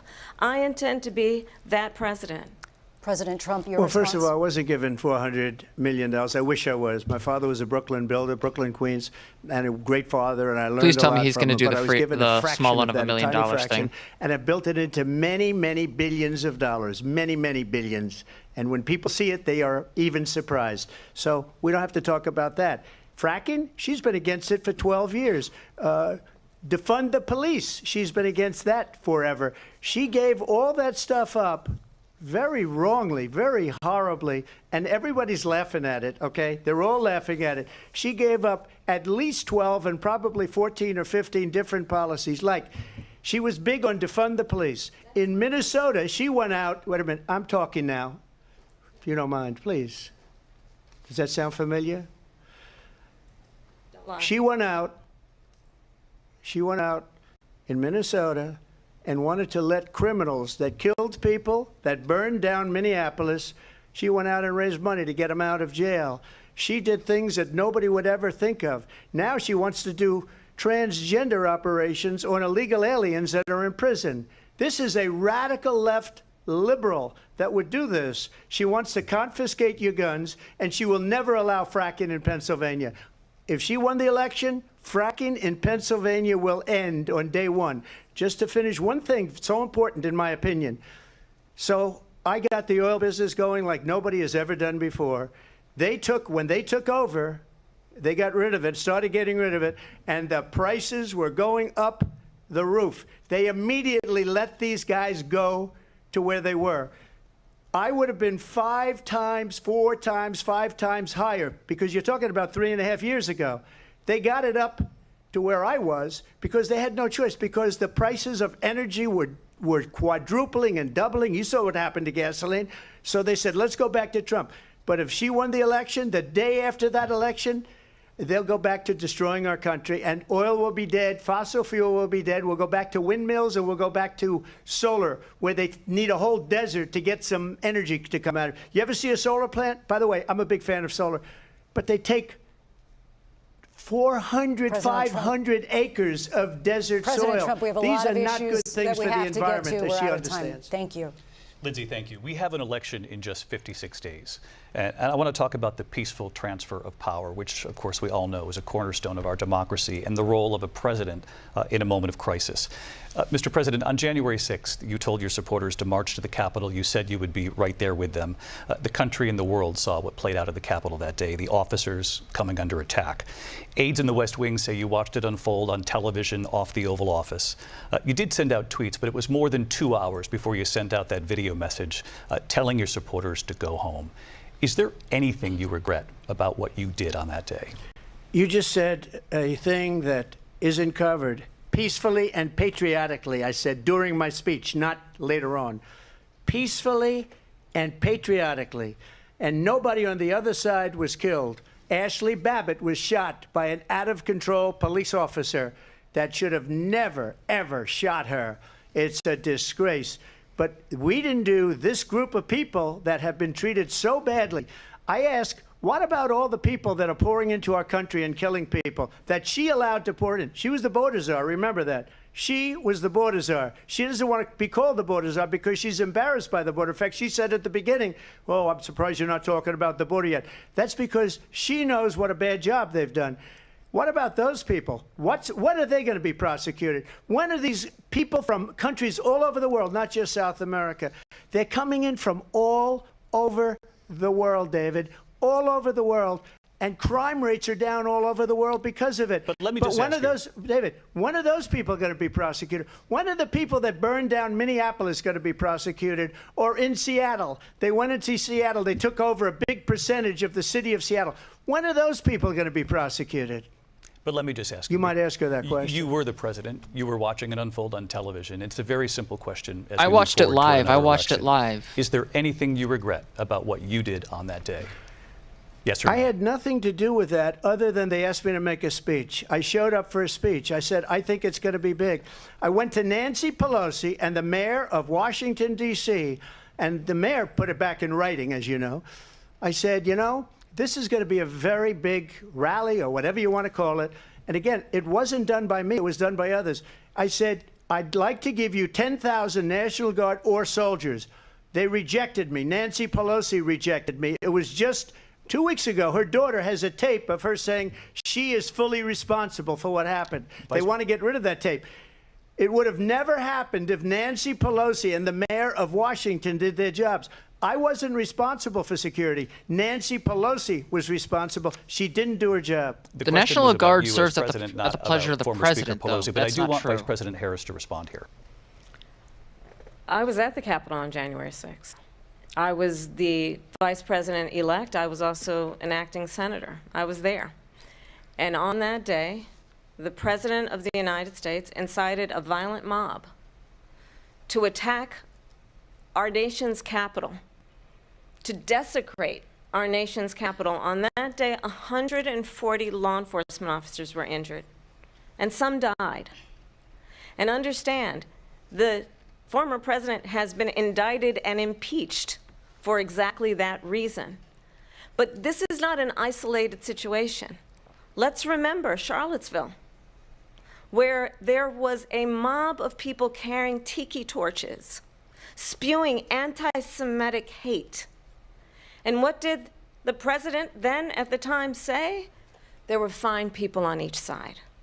Let's remember that when it came to the Proud Boys, a militia, the president said, the former president said, stand back and stand by. So for everyone watching who remembers what January 6th was, I say we don't have to go back. Let's not go back. We're not going back. It's time to turn the page. And if that was a bridge too far for you, well, there is a place in our campaign for you to stand for country, to stand for our democracy, to stand for rule of law, and to end the chaos, and to end the approach that is about attacking the foundations of our democracy because you don't like the outcome. And be clear on that point. Donald Trump, the candidate, has said in this election there will be a bloodbath if this and the outcome of this election is not to his liking. Let's turn the page on this. Let's not go back. Let's chart a course for the future and not go backwards to the past. Let me just follow up here. I'm just going to mute him because he's going to say a bunch of nonsense for a couple seconds there. I really want to touch on a couple things. Number one, when it comes to January 6th, political violence was a massive component of his rhetoric. He was always talking about crushing things. He was always talking about dominance. The themes of Donald Trump's rhetoric are necessarily violent. You can say, oh, I want you to be as peaceful as much as you like. I want you to be as peaceful as much as you over and over again. But if your rhetoric insists that the people you are dealing with are inherently illegitimate, you are inevitably going to have violent actions as a result of your rhetoric. I'll tell you what I would do, and I would be very proud to do it. I would say we would both leave this debate right now. I'd like to see her go down to Washington, D.C. during this debate because we're wasting a lot of time. Go down to, because she's been so bad, it's so ridiculous. Go down to Washington, D.C. and let her sign a bill to close up the border because they have the right to do it. They don't need bills. They have the right to do it. The President of the United States, you'll get him out of bed, you'll wake him up at 4 o'clock in the afternoon, right. You'll say, come on down to the office, let's sign a bill. If he signs a bill that the border is closed, all he has to do is say it to the Border Patrol, who are phenomenal. If they do that, the border is closed. Mr. Those President, people are killing many people, unlike J6. We talked immigration here tonight. I do want to focus on this next issue to both of you because it really brings us this into focus, truth in these times that we're living in. Mr. President, for 3.5 years after you lost the 2020 election, you repeatedly falsely claimed that you won, many times saying you won in a landslide. In the past couple of weeks leading up to this debate, you have said, quote, you lost by a whisker, that you, quote, didn't quite make it, that you came up a little bit short. I said that? Are you now acknowledging that you lost in 2020? No, I don't acknowledge that at all. But I you said did that say sarcastically. That. You know that. It was said, oh, we lost by a whisker. That was said sarcastically. Look, there's so much proof. All you have to do is look at it. And they should have sent it back to the legislatures for approval. I got almost 75 million votes, the most votes any sitting president has ever gotten. I was told if I got 63, which was what I got in 2016, you can't be beaten. The election, people should never be thinking about it. An election is fraudulent. We need two things. We need walls, and we have to have it. We have to have borders, and we have to have good elections. Our elections are bad. And a lot of these illegal immigrants coming in, they're trying to get them to vote. They can't even speak English. They don't even know what country they're in practically. And these people are trying to get them to vote. And that's why they're allowing them to come into our country. I did watch all of these pieces of video. I didn't detect the sarcasm, lost by a whisker. We didn't quite make it. And we should just point out here as clarification, and you know this, you and your allies, 60 cases.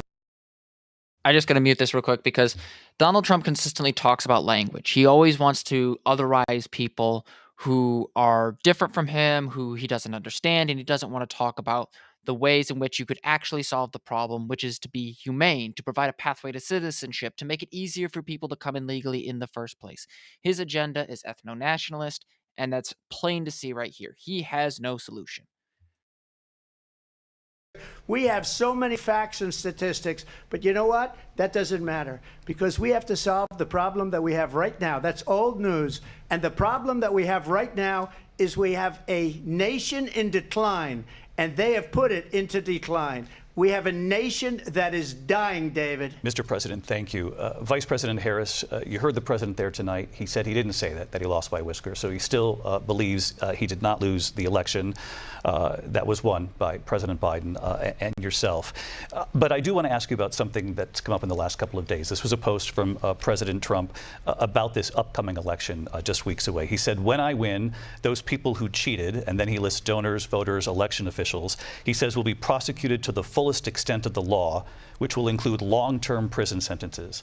One of your campaign's top lawyers responded saying, we won't let Donald Trump intimidate us. We won't let him suppress the vote. Is that what you believe he's trying to do here? Donald Trump was fired by 81 million people. So let's be clear about that. And clearly he is having a very difficult time processing that.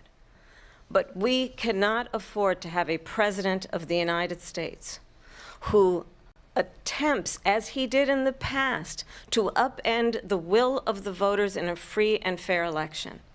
And I'm going to tell you that I have traveled the world as Vice President of the United States, and world leaders are laughing at Donald Trump. I have talked with military leaders, some of whom worked with you, and they say you're a disgrace.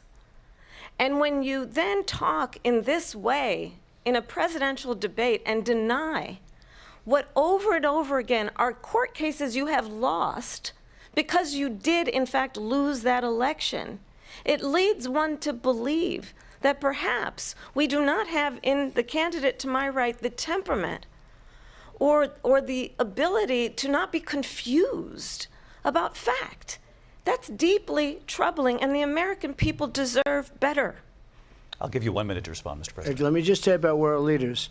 Viktor Orban, one of the most respected men, they call him a strong man. He's a tough person, smart. Prime Minister of Hungary. They said, why is the whole world blowing up? 3 years ago it wasn't. Why is it blowing up? He said, because you need Trump back as president. They were afraid of him. China was afraid, and I don't like to use the word afraid, but I'm just quoting him. China was afraid of him. North Korea was afraid of him.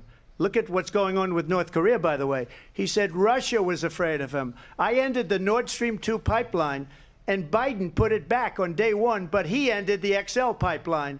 The XL pipeline in our country, he ended that. But he let the Russians build a pipeline going all over Europe and heading into Germany, the biggest pipeline in the world. Look, Viktor Orban said it. He said the most respected, most feared person is Donald Trump. We had no problems when Trump was president, but when this weak, pathetic man that you saw at a debate just a few months ago, that if he weren't in that debate, he'd be running instead of her. She got no votes. He got 14 million votes. What you did, you talk about a threat to democracy. He got 14 million votes, and they threw him out of office. And you know what? I'll give you a little secret. He hates her. He can't stand her. But he President. got 14 million votes. They threw him out. She got 0 votes. And when she ran, she was the first one to leave because she failed. And now she's running. I don't understand it, but I'm okay with it because your time is I think up. we're going to do very well. We've got a lot more to get to. Turning now to the Israel-Hamas war and the hostages who are still being held, Americans among them. Vice President Harris, in December, you said, quote, Israel has a right to defend itself, but you added, quote, it matters how, saying international humanitarian law must be respected. Israel must do more to protect innocent civilians. You said that 9 months ago. Now an estimated 40,000 Palestinians are dead. Nearly 100 hostages remain. Just last week, Prime Minister Benjamin Netanyahu said there's not a deal in the making. President Biden has not been able to break through the stalemate. How would you do it? Well, let's understand how we got here. On October 7, Hamas, a terrorist organization, slaughtered 1,200 Israelis. Many of them young people who were simply attending a concert. Women were horribly raped. And so absolutely, I said then, I say now, Israel has a right to defend itself. We would. And how it does so matters. Because it is also true, far too many innocent Palestinians have been killed. Children, mothers. What we know is that this war must end. It must end immediately, and the way it will end is we need a ceasefire deal and we need the hostages out. And so we will continue to work around the clock on that. Work around the clock, also understanding that we must chart a course for a two-state solution. And in that solution, there must be security for the Israeli people and Israel, and in equal measure for the Palestinians. But the one thing I will assure you always, I will always give Israel the ability to defend itself, in particular as it relates to Iran and any threat that Iran and its proxies pose to Israel. But we must have a two-state solution where we can rebuild Gaza, where the Palestinians have security, self-determination, and the dignity they so rightly deserve. President Trump, how would you negotiate with Not Netanyahu very specific, but and I'll take also it. Hamas in order to get the hostages out and prevent the killing of more innocent civilians in Gaza? If I were president, it would have never started. If I were president, Russia would have never, ever, I know Putin very well, he would have never, and there was no threat of it either, by the way, for 4 years, have gone into Ukraine and killed millions of people when you add it up, far worse than people understand what's going on over there. But when she mentions about Israel, all of a sudden, she hates Israel. She wouldn't even meet with Netanyahu when he went to Congress to make a very important speech. She refused to be there because she was at a sorority party of hers. She wanted to go to the sorority party. She hates Israel. If she's president, I believe that Israel will not exist within 2 years from now. And I've been pretty good at predictions, and I hope I'm wrong about that one. She hates Israel. At the same time, in her own way, she hates the Arab population because the whole place is going to get blown up. Arabs, Jewish people, Israel will be gone. It would have never happened. Iran was broke under Donald Trump. Now Iran has $300 billion because they took off all the sanctions that I had.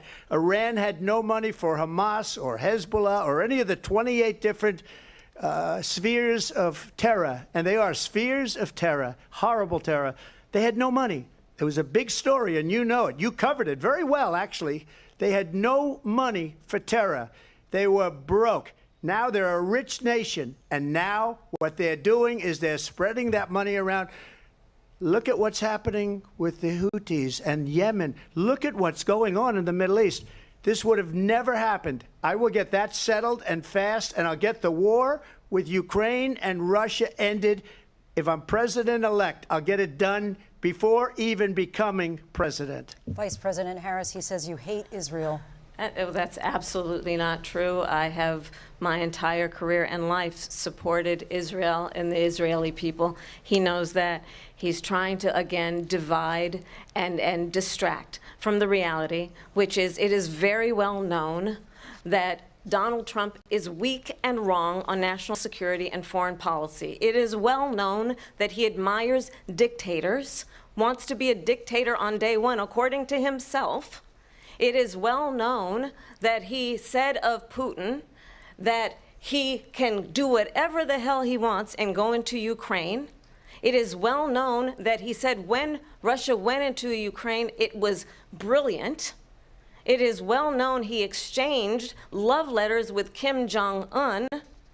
And it is absolutely well known that these dictators and autocrats are rooting for you to be president again because they're so clear they can manipulate you with flattery and favors.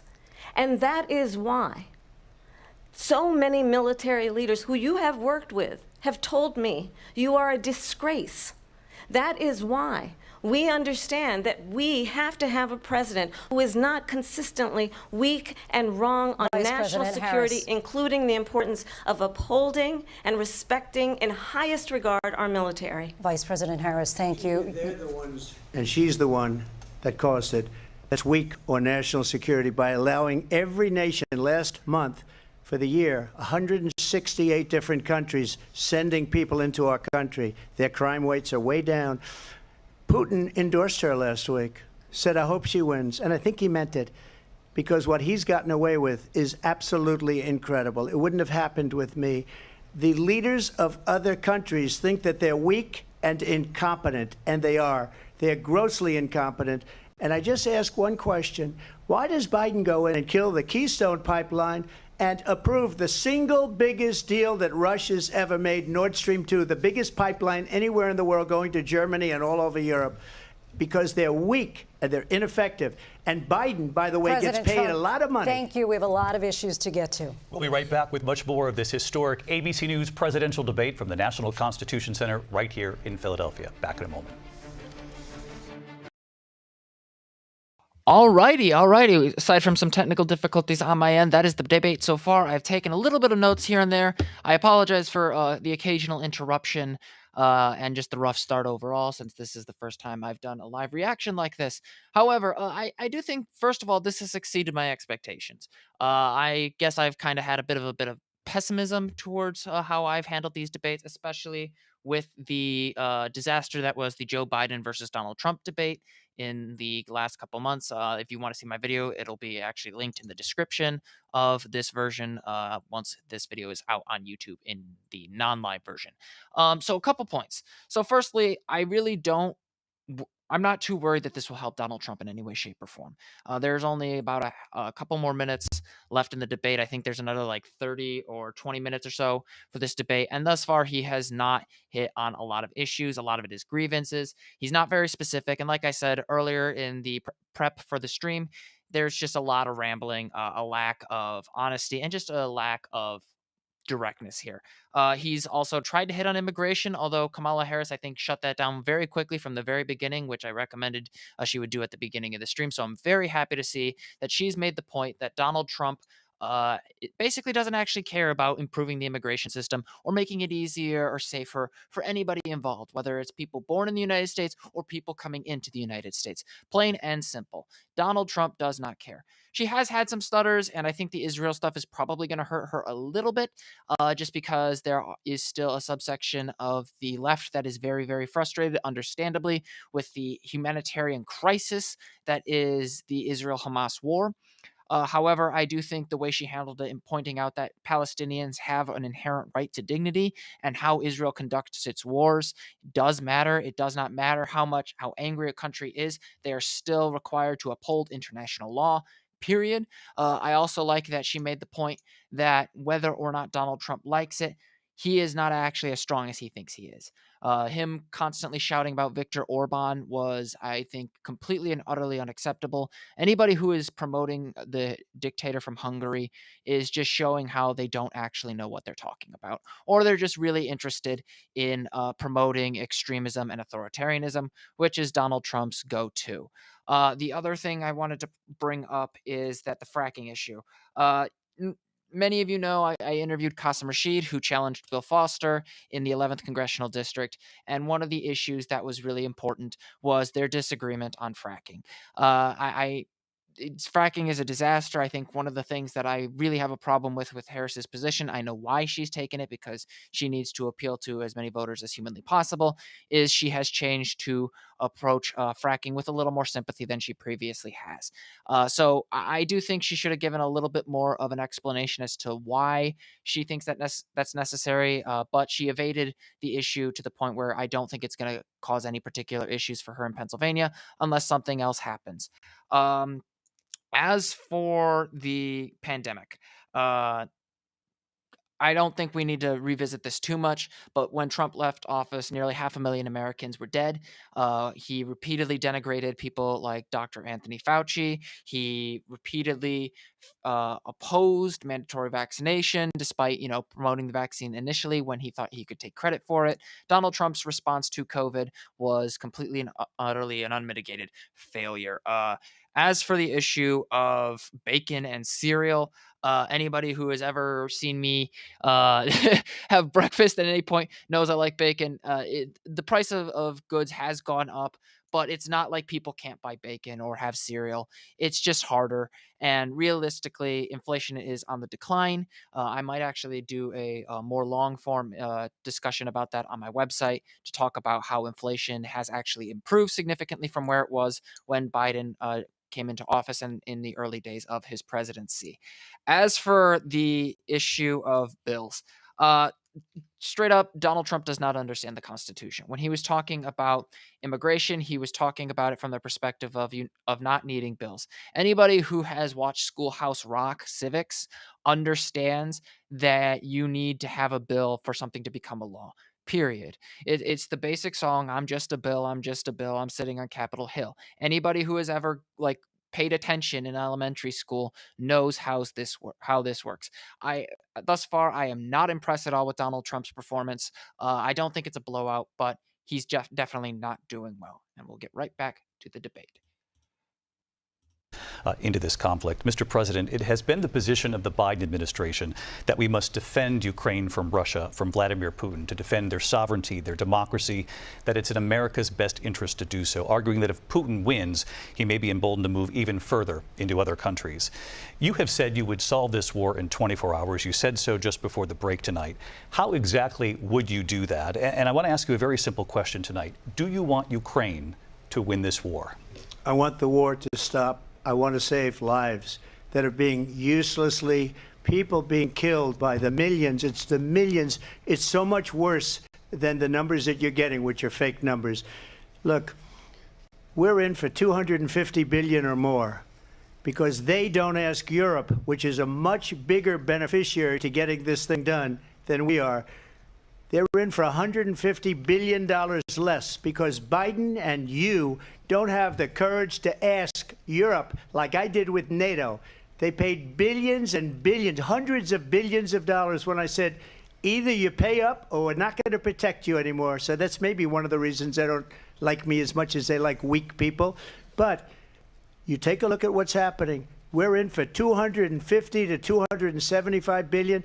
They're into 100 to 150. They should be forced to equalize. With that being said, I want to get the war settled. I know Zelensky very well, and I know Putin very well. I have a good relationship, and they respect your president, okay? They respect me. They don't respect Biden. How would you respect him? Why? For what reason? He hasn't even made a phone call in 2 years to Putin, hasn't spoken to anybody. They don't even try and get it. That is a war that's dying to be settled. I will get it settled before I even become president. If I win, when I'm president-elect, and what I'll do is I'll speak to one, I'll speak to the other, I'll get them together. That war would have never happened. And in fact, when I saw Putin after I left, unfortunately left because our country has gone to hell. But after I left, when I saw him building up soldiers, he did it after I left, I said, oh, he must be negotiating. It must be a good, strong point of negotiation. Well, it wasn't, because Biden had no idea how to talk to him. He had no idea how to stop it. And now you have millions of people dead, and it's only getting worse, and it could lead to World War III. Don't kid yourself, David. We're playing with World War III, and we have a president that we don't even know if he's... Where is our president? We don't even know if he's a president. And just to clarify they here... They threw him out of a campaign like a dog. We don't even know. Is he our president? But we have a president, Mr. President, that doesn't know he's alive. Your time is up. Just to clarify in the question, do you believe it's in the U.S. best interest for Ukraine to win this war, yes or no? I think it's the U.S. best interest to get this war finished and just get it done. All right. Negotiate a deal, because we have to stop all of these human lives from being destroyed. I want to take this to Vice President Harris. I want to get your thoughts on support for Ukraine in this moment, but also, as Commander-in-Chief, if elected, how would you deal with Vladimir Putin, and would it be any different from what we're seeing from President Biden? Well, first of all, it's important to remind the former president you're not running against Joe Biden, you're running against me. I believe the reason that Donald Trump says that this war would be over within 24 hours is because he would just give it up. And that's not who we are as Americans. Let's understand what happened here. I actually met with Zelensky a few days before Russia invaded, tried through force to change territorial boundaries, to defy one of the most important international rules and norms, which is the importance of sovereignty and territorial integrity. And I met with President Zelensky. I shared with him American intelligence about how he could defend himself. Days later, I went to NATO's eastern flank, to Poland and Romania. And through the work that I and others did, we brought 50 countries together to support Ukraine in its righteous defense.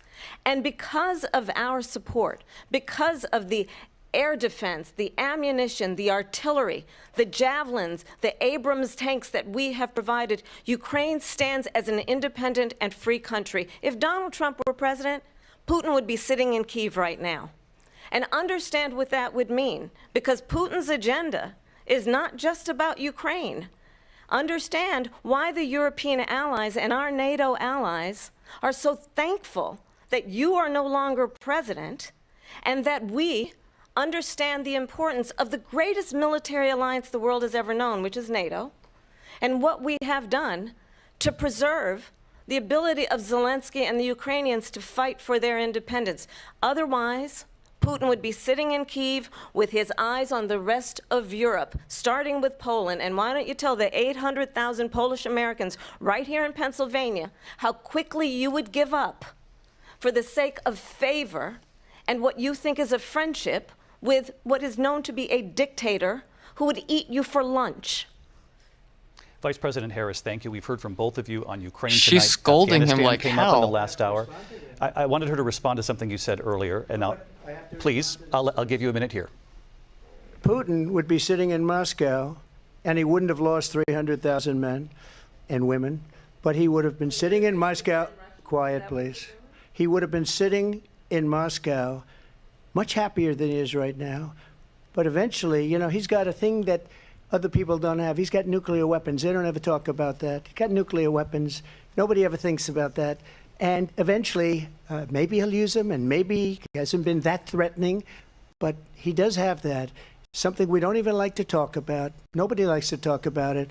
But just so you understand, they sent her to negotiate peace before this war started. 3 days later, he went in and he started the war because everything they said was weak and stupid. They said the wrong things. That war should have never started. She was the emissary. They sent her in to negotiate with Zelensky and Putin, and she did. And the war started 3 days later. And that's the kind of talent we have with her. She's worse than Biden. In my opinion, I think he's the worst president in the history of our country. She goes down as the worst vice president in the history of our country. But let me tell you something. She is a horrible negotiator. They sent her in to negotiate. As soon as they left, Putin did the invasion. President Trump, thank you. You did bring up something. You said she went to negotiate with Vladimir Putin. Vice President Harris, have you ever met Vladimir Putin? Can you clarify tonight? Yet again, I said it at the beginning of this debate, you're going to hear a bunch of lies coming from this fellow. And that is another one. When I went to meet with President Zelensky, I've now met with him over 5 times. The reality is it has been about standing as America always should as a leader upholding international rules and norms, as a leader who shows strength, understanding that the alliances we have around the world are dependent on our ability to look out for our friends and not favor our enemies because you adore strongmen instead of caring about democracy. And that is very much what is at stake here. The President of the United States is Commander-in-Chief. And the American people have a right to rely on a president who understands the significance of America's role and responsibility in terms of ensuring that there is stability and ensuring we stand up for our principles and not sell them for the benefit of personal flattery. We've talked about Ukraine and Vladimir Putin. I do want to talk about Afghanistan. It came up in the first hour of this debate. I want to move on to Afghanistan. Stoltenberg said Trump did the most amazing thing I've ever seen. He got these countries, the 28 countries at the time, to pay up. He said, I've never seen. He's the head of NATO. He said, I've never seen. For years, we were paying almost all of NATO. We were being ripped off by European nations, both on trade and on NATO. I got them to pay up by saying one of the statements you made before, if you don't pay, we're not going to protect you. President Otherwise, Trump. we would have never gotten it. He said it was one of the most incredible jobs that he's ever seen done. Thank you. I want to turn to Afghanistan. It came up in the first hour of the debate, and we witnessed a poignant moment today on Capitol Hill, honoring the soldiers who died in the chaotic withdrawal from Afghanistan. I do want to ask the Vice President, do you believe you bear any responsibility in the way that withdrawal played out? Well, I will tell you, I agreed with President Biden's decision to pull out of Afghanistan. 4 presidents said they would, and Joe Biden did. And as a result, America's taxpayers are not paying the $300 million a day we were paying for that endless war. And as of today, there is not one member of the United States military who is in active duty in a combat zone in any war zone around the world, the first time this century. But let's understand how we got to where we are. Donald Trump, when he was president, negotiated one of the weakest deals you can imagine. He calls himself a deal maker. Even his national security advisor said it was a weak, terrible deal. And here's how it went down. He bypassed the Afghan government. He negotiated directly with a terrorist organization called the Taliban.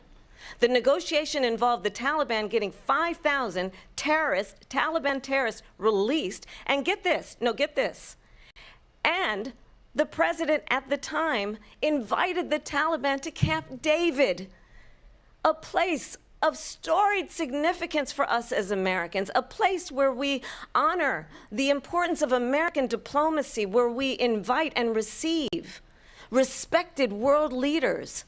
And this former president, as president, invited them to Camp David because he does not again appreciate the role and responsibility of the President of the United States to be Commander-in-Chief with a level of respect. And this gets back to the point of how he has consistently disparaged and demeaned members of our military, fallen soldiers, and the work that we must do to uphold the strength and the respect of the United States of America around the world. Vice President Harris, thank you. President Trump, your response to her saying that you began the negotiations with the Taliban. So if you take a look at that period of time, the Taliban was killing our soldiers, a lot of them, with snipers. And I got involved with the Taliban because the Taliban was doing the killing. That's the fighting force within Afghanistan. They don't bother doing that because, you know, they deal with the wrong people all the time. But I got involved. And Abdul is the head of the Taliban. He is still the head of the Taliban. And I told Abdul, don't do it anymore. You do it anymore, you're going to have problems. And he said, why do you send me a picture of my house? I said, you're going to have to figure that out, Abdul. And for 18 months, we had nobody killed. We did have an agreement negotiated by Mike Pompeo. It was a very good agreement. The reason it was good, it was we were getting out. We would have been out faster than them, but we wouldn't have lost the soldiers. We wouldn't have left many Americans behind, and we wouldn't have left $85 billion worth of brand new, beautiful military equipment behind. And just to finish, they blew it. The agreement said you have to do this, and they didn't do it. They didn't do it. The agreement was terminated by us because they didn't do what they were supposed to do. I want to move on. And these people did the worst withdrawal, and in my opinion, the most embarrassing moment in the history of our country. And by the way, that's why Russia attacked Ukraine, because they saw how incompetent she and her boss are. President Trump, thank you. I want to move on now to race and politics in this country. Mr. President, you recently said of Vice President Harris, quote, "I didn't know she was black until a number of years ago when she happened to turn black, and now she wants to be known as black." I want to ask a bigger picture question here tonight. Why do you believe it's appropriate to weigh in on the racial identity of your opponent? I don't, and I don't care. I don't care what she is. I don't care. You make a big deal out of something. I couldn't care less. Whatever she wants to be is okay with me. But those were your words, so I'm asking. asking. I don't know. I mean, all I can say is I read where she was not black, that she put out, and I'll say that. And then I read that she was black, and that's okay. Either one was okay with me. That's up to her. That's up to her. Vice President Harris, your thoughts on this? I think it's, I mean, honestly, I think it's a tragedy that we have someone who wants to be president who has consistently, over the course of his career, attempted to use race to divide the American people. You know, I do believe that the vast majority of us know that we have so much more in common than what separates us, and we don't want this kind of approach that is just constantly trying to divide us, and especially by race. And let's remember how Donald Trump started. He was land, he owned buildings, and he was investigated because he refused to rent property to black families. Let's remember, this is the same individual who took out a full-page ad in the New York Times calling for the execution of 5 young black and Latino boys who were innocent, the Central Park 5. Took out a full-page ad calling for their execution. This is the same individual who spread birther lies about the first black president of the United States. And I think the American people want better than that, want better than this, want someone who understands, as I do, I travel our country. We see in each other a friend. We see in each other a neighbor. We don't want a leader who is constantly trying to have Americans point their fingers at each other. I meet with people all the time who tell me, can we please just have discourse about how we're going to invest in the aspirations and the ambitions and the dreams of the American people? Knowing that regardless of people's color or the language their grandmother speaks, we all have the same dreams and aspirations and want a president who invests in those, not in hate and division. Vice President Harris, thank you. Lindsay? President Trump, this is now your 3rd time. This is the most divisive presidency in the history of our country. There's never been anything like it. They're destroying our country, and they come up with things like what she just said. Going back many, many years, when a lot of people, including Mayor Bloomberg, agreed with me on the Central Park 5, they admitted, they said, they pled guilty. And I said, well, if they pled guilty, they badly hurt a person, killed a person ultimately. And if they pled guilty, then they pled, we're not guilty. But this is a person that has to stretch back years, 40, 50 years ago, because there's nothing now. I built one of the greatest economies in the history of the world, and I'm going to build it again. It's going to be bigger, better, and stronger. But they're destroying our economy. They have no idea what a good economy is. Their oil policies, every single policy. And remember this, she is Biden. You know, she's trying to get away from Biden. I don't know the gentleman, she says. She is Biden. The worst inflation we've ever had, a horrible economy because inflation has made it so bad, and she can't get away with that. Thank you. Your time is up, Lindsay. I want to respond to that, though. I want to just respond briefly. Clearly, I am not Joe Biden, and I am certainly not Donald Trump.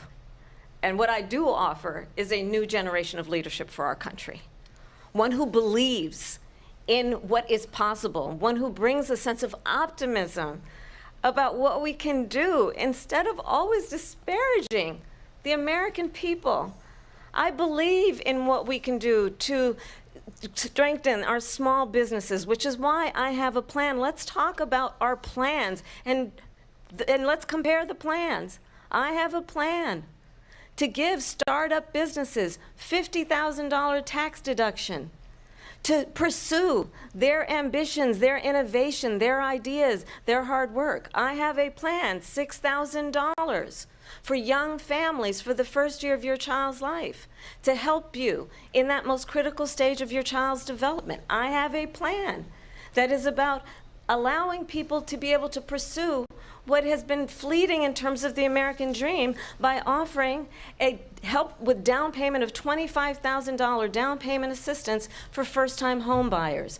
That's the kind of conversation, I believe, David, that people really want tonight, as opposed to a conversation that is constantly about belittling and name-calling. Let's turn the page Vice President and move Harris, forward. thank you. Let's turn to policy. President Let's Trump, turn back we to have policy. to move on. President Trump. Let's turn to policy, She please. has a plan to defund the police. She has a plan to confiscate everybody's gun. President Trump, she we has do a have to plan move to on to not other allow issues. fracking in Pennsylvania or anywhere else. Okay. Thank That's you, Mr. what her President. plan is until just recently. I just need Lindsay, to go ahead. respond President because Trump- the President former Trump- president has said No, I'm something sorry. twice that I need to No, respond to. I'm sorry. We're I going just to need to move on, respond Vice one President time Harris. to what he has President said Trump, this multiple is now times. your Yes. third time running for president. You have long vowed to repeal and replace the Affordable Care Act, also known as Obamacare. You have failed to accomplish that. You now say you're going to keep Obamacare, quote, unless we can do something much better. Correct. Last month, you said, quote, we're working on it. So tonight, 9 years after you first started running, do you have a plan, and can you tell us what it is? Obamacare was lousy health care, always was. It's not very good today. And what I said, that if we come up with something, and we are working on things, we're going to do it and we're going to replace it. But remember this, I inherited Obamacare because Democrats wouldn't change it. They wouldn't vote for it. They were unanimous. They wouldn't vote to change it. If they would have done that, we would have had a much better plan than Obamacare. But the Democrats came up. They wouldn't vote for it. I had a choice to make when I was president. Do I save it and make it as good as it can be, never going to be great, or do I let it rot?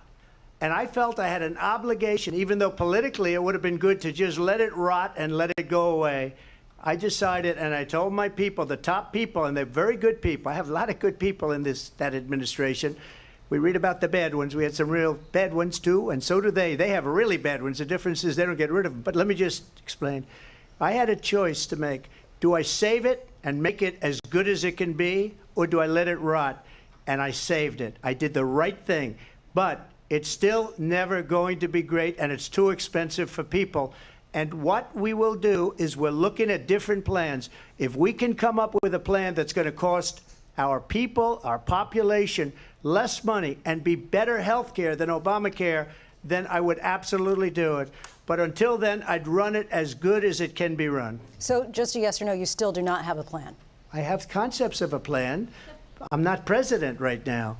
But if we come up with something, I would only change it if we come up with something that's better and less expensive. And there are concepts and options we have to do that. And you'll be hearing about it in the not too distant future. Vice President Harris, in 2017, you supported Bernie Sanders' proposal to do away with private insurance and create a government-run health care system. 2 years later, you proposed a plan that included a private insurance option. What is your plan today? Well, first of all, I absolutely support, and over the last 4 years as vice president, private health care options. But what we need to do is maintain and grow the Affordable Care Act. But I'll get to that, Lindsay. I just need to respond to a previous point that the former president has made. I've made very clear my position on fracking. And then this business about taking everyone's guns away. Tim Walz and I are both gun owners. We're not taking anybody's guns away. So stop. I'm just rehashing it because for some reason something popped. Understand. Just look at the history to know where people stand. When Donald Trump was president, 60 times he tried to get rid of the Affordable Care Act. 60 times. I was a senator at the time when I will never forget the early morning hours when it was up for a vote in the United States Senate.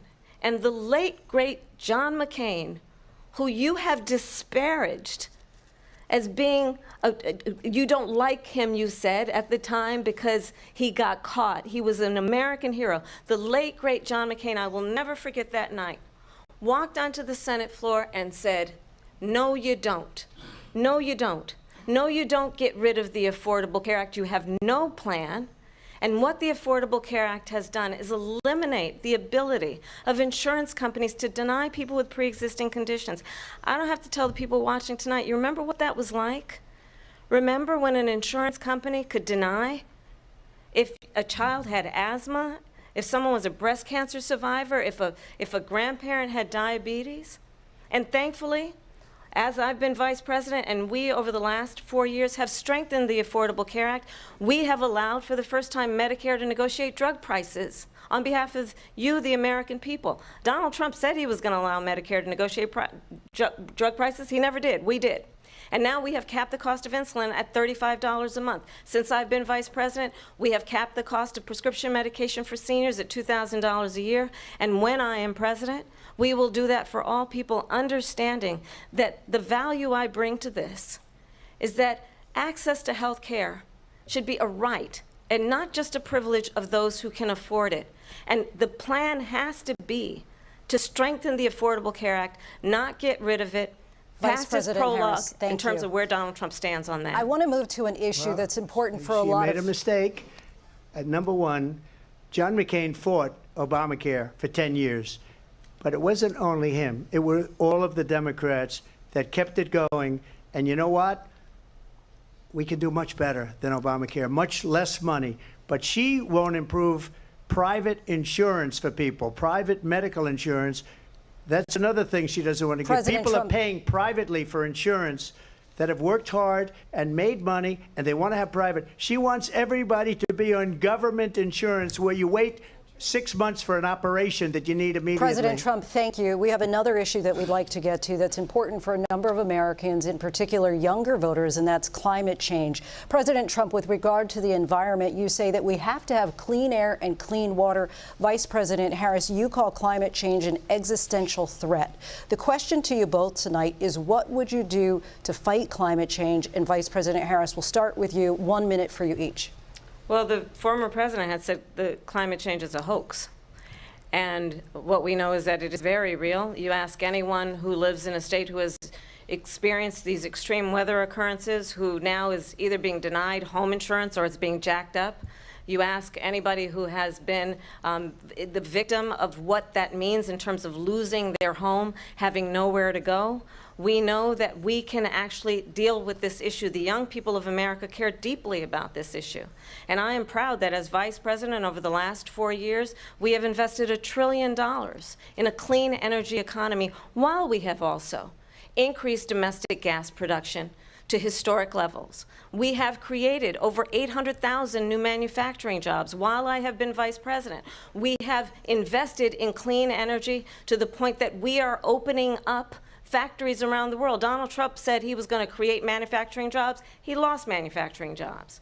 And I'm also proud to have the endorsement of the United Auto Workers and Sean Fain, who also know that part of building a clean energy economy includes investing in American-made products, American automobiles. It includes growing what we can do around American manufacturing and opening up auto plants, not closing them like happened under Donald Trump. Vice President Harris, thank you. It didn't happen under Donald Trump. Let me just tell you, they lost 10,000 manufacturing jobs this last month.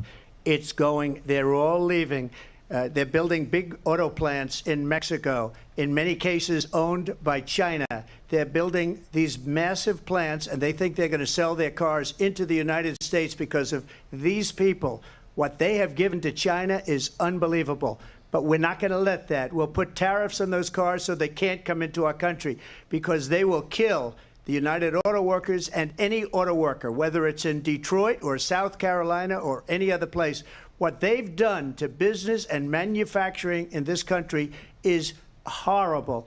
We have nothing because they refuse. You know, Biden doesn't go after people because supposedly China paid him millions of dollars. He's afraid to do it. Between him and his son, they get all this money from Ukraine. They get all this money from all of these different countries.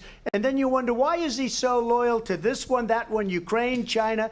Why is he? Why did he get $3.5 million from the mayor of Moscow's wife? Why did she pay him $3.5 million? This is a crooked administration, and they're selling our country down the tubes. President Trump, thank you. Thank you. We'll be right back with closing statements from both of our candidates. An historic night, this ABC News presidential debate from Philadelphia. Back in a moment. All right. I apologize for that little error with the pocket section in the corner. I was trying to save this video so that way afterwards I could probably do a fact-checking video for the video after the debate. A couple of notes I want to hit on. I know this has been a very long stream. I think this is the longest stream I've ever done, and I'm actually really, really enjoying this. It's been, I think, months, if not years, since I've done a stream just on my own. So I'm really, really happy that I'm able to do this. Couple points. First of all, I do think I know there were some people texting me and some people on Twitter who were also asking me a little bit about my thoughts about the moderators. Personally, I think the moderators are doing pretty good. I can safely say that the moderators are doing a lot better than was to be expected, especially given the Biden versus Trump debate. There was no moderation, very little moderation or fact checking that occurred during that debate. And I think that was absolutely reprehensible. So I'm very glad to see in this case that they are actually upholding the principles of informed debate, not just rambling for appeals to partisans. As for the timing of the statements, yeah, I think Trump's going over a little bit. I have to go back and check through each and every moment, but generally speaking, Trump's going over a little bit. I think it's hurting him more than it is helping him. And I think Kamala is being very, very good with being able to just directly state her case within the allotted time and answering most of the questions pretty directly as to what you can expect from these kinds of things. As for the climate change thing, honestly, I understand that Harris's position is that she has to balance the oil production issue because Pennsylvania has a pretty strong oil production, just oil and gas sector. So I'm not too surprised that she pushed that position and pushed that she was going to support that kind of thing. But she also has been able to balance that with green energy and things like that. So I'm very pleased that she's able to balance that. I would like her to be more inclined to say green energy is the way, but you can't win everything. So I'm not too worried about that. Obviously, the "you're not black, you're Indian" stuff, I covered this on my website. It's just blatant racism. It's a simple-minded con man looking at a woman's race and assuming he has the credibility, the understanding, and the reason to be able to communicate her conditions at better than she can. It's just arrogance. It's the same arrogance that led him to run in 2016 and assume that it would be rigged against him, even though he won. It's the same arrogance that caused him to run in 2020 and assume that it was rigged, and consistently upholds this idea that it was rigged, even though over 60 court cases suggest otherwise. As for the issue with the Russia-Ukraine thing, Trump's answers were just utterly reprehensible. I know I've been using sort of the captions to try and contextualize things without interrupting too much. But the big thing here is millions of people from Ukraine have actually fled as a result of Russia's war of aggression. If you go to some of my videos in 2022 talking about Russia's invasion and some of the people defending it, you'll see that Putin himself does not believe that Ukraine is a legitimate country. And if you look up the Budapest Memorandum of 1994, the Russians actually promised to recognize and respect Ukrainian sovereignty if Ukraine handed over some of the nuclear material they had left over from the Soviet Union. They have violated that twice now, in 2014 and in 2022. So the idea that this war is going to be negotiated or in any way handled by Donald Trump's supposed business acumen is just absurd. This is a war of aggression that needs to be met with force, with the support of the United States and all of its allies. And Kamala was absolutely right to respond in that way and make the point that no amount of dithering, appeal to dictatorships and the like will actually solve this problem. So I'm very impressed. Let's see. I will say the issue I had with her her approach to Afghanistan. Generally speaking, I think she handled that question all right. I think it was never going to be an easy one just because of the loss of life. I think that's a very difficult thing to deal with, especially with just how many people died and just how difficult that removal was. Trump didn't handle it very well either. He ignored his own responsibility in the timetable and blamed them for ignoring the ridiculous standards that he set when he was negotiating with the Taliban and just basically sidelining the Afghan government. So overall, I think this debate is going very well for Kamala. It's not a blowout. I mean, there's always going to be weak points and things like that that you can expect. But overall, I think Kamala has effectively won this debate. Obviously, there are still closing statements, but thus far, I would not be surprised if Harris wins this debate and sees a polling boost because of it. Two very different visions for our country. One that is focused on the future, and the other that is focused on the past, and an attempt to take us backward. But we're not going back. And I do believe that the American people know we all have so much more in common than what separates us, and we can chart a new way forward. And a vision of that includes having a plan, understanding the aspirations, the dreams, the hopes, the ambition of the American people, which is why I intend to create an opportunity economy, investing in small businesses, in new families, in what we can do around protecting seniors, what we can do that is about giving hardworking folks a break and bringing down the cost of living. I believe in what we can do together that is about sustaining America's standing in the world and ensuring that we have the respect that we so rightly deserve, including respecting our military and ensuring we have the most lethal fighting force in the world. I will be a president that will protect our fundamental rights and freedoms, including the right of a woman to make decisions about her own body and not have her government tell her what to do. I'll tell you, I started my career as a prosecutor. I was a DA, I was an attorney general, a United States senator, and now vice president. I've only had one client, the people. And I'll tell you, as a prosecutor, I never asked a victim or a witness, are you a Republican or a Democrat? The only thing I ever asked them, are you okay? And that's the kind of president we need right now. Someone who cares about you and is not putting themselves first. I intend to be a president for all Americans and focus on what we can do over the next 10 and 20 years to build back up our country by investing right now in you, the American people. Vice President Harris, thank you. President Trump? So she just started by saying she's going to do this, she's going to do that, she's going to do all these wonderful things. Why hasn't she done it? She's been there for 3.5 years. They've had 3.5 years to fix the border. They've had 3.5 years to create jobs and all the things we talked about. Why hasn't she done it? She should leave right now, go down to that beautiful White House, go to the Capitol, get everyone together and do the things you want to do, but you haven't done it, and you won't do it because you believe in things that the American people don't believe in. You believe in things like we're not going to frack, we're not going to take fossil fuel, we're not going to do things that are going to make this country strong, whether you like it or not. Germany tried that, and within 1 year they were back to building normal energy plants. We're not ready for it. We can't sacrifice our country for the sake of bad vision. But I just ask one simple question. Why didn't she do it? We're a failing nation.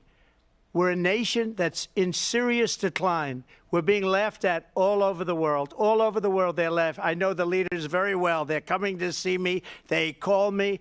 We're laughed at all over the world. They don't understand what happened to us as a nation. We're not a leader. We don't have any idea what's going on. We have wars going on in the Middle East. We have wars going on with Russia and Ukraine. We're going to end up in a third world war, and it'll be a war like no other because of nuclear weapons, the power of weaponry. I rebuilt our entire military. She gave a lot of it away to the Taliban. She gave it to Afghanistan.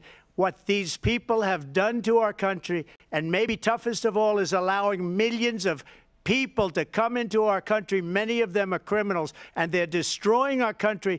The worst president, the worst vice president in the history of our country. President Trump, thank you. And that is our ABC News presidential debate from here in Philadelphia at the National Constitution Center. I'm Lindsay Davis. And I'm David Muir. Thank you for watching here in the U.S. and all over the world, and from all of us here at ABC News. Good night.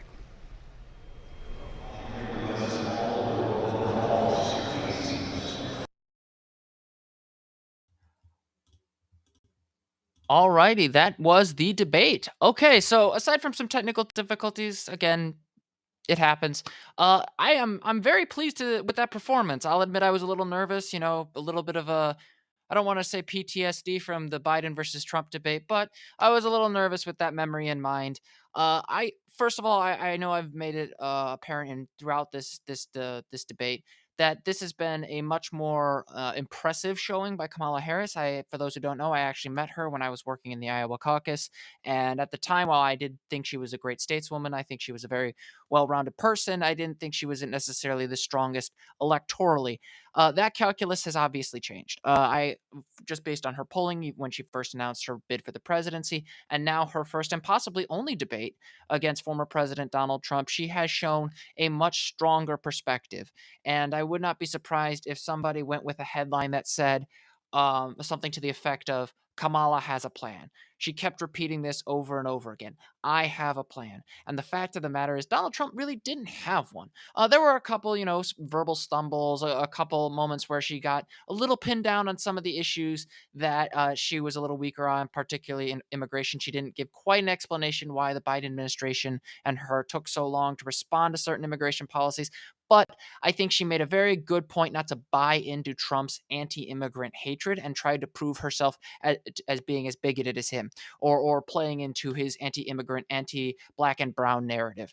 I think that was a very good way to handle it, with how she pointed out Donald Trump himself sank that deal. He has no interest in actually solving the problem, being humane to the people who are here, 11 million migrants who are here, and really, for all intents and purposes, should be given a chance to have a pathway to citizenship if they so choose to take it.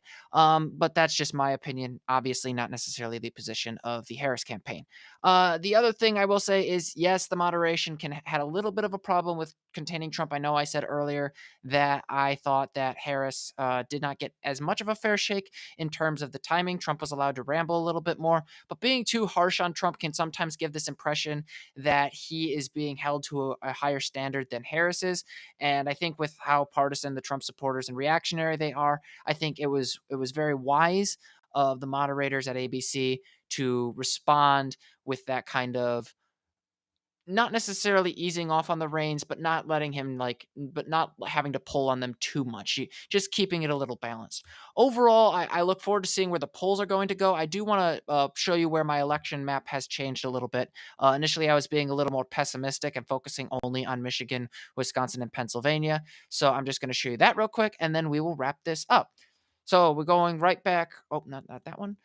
So we're going right back to the 220 to win. There was some polling I didn't get a chance to go over with Nevada and North Carolina. There was actually a Quinnipiac poll that showed that Harris was actually leading by 3 points in North Carolina, although I will still say the polling averages suggest that it is tied. But with the debate, here's where I think the election is right now.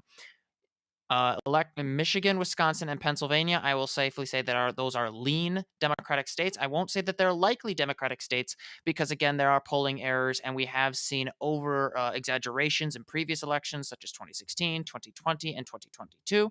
So we have to take that into consideration.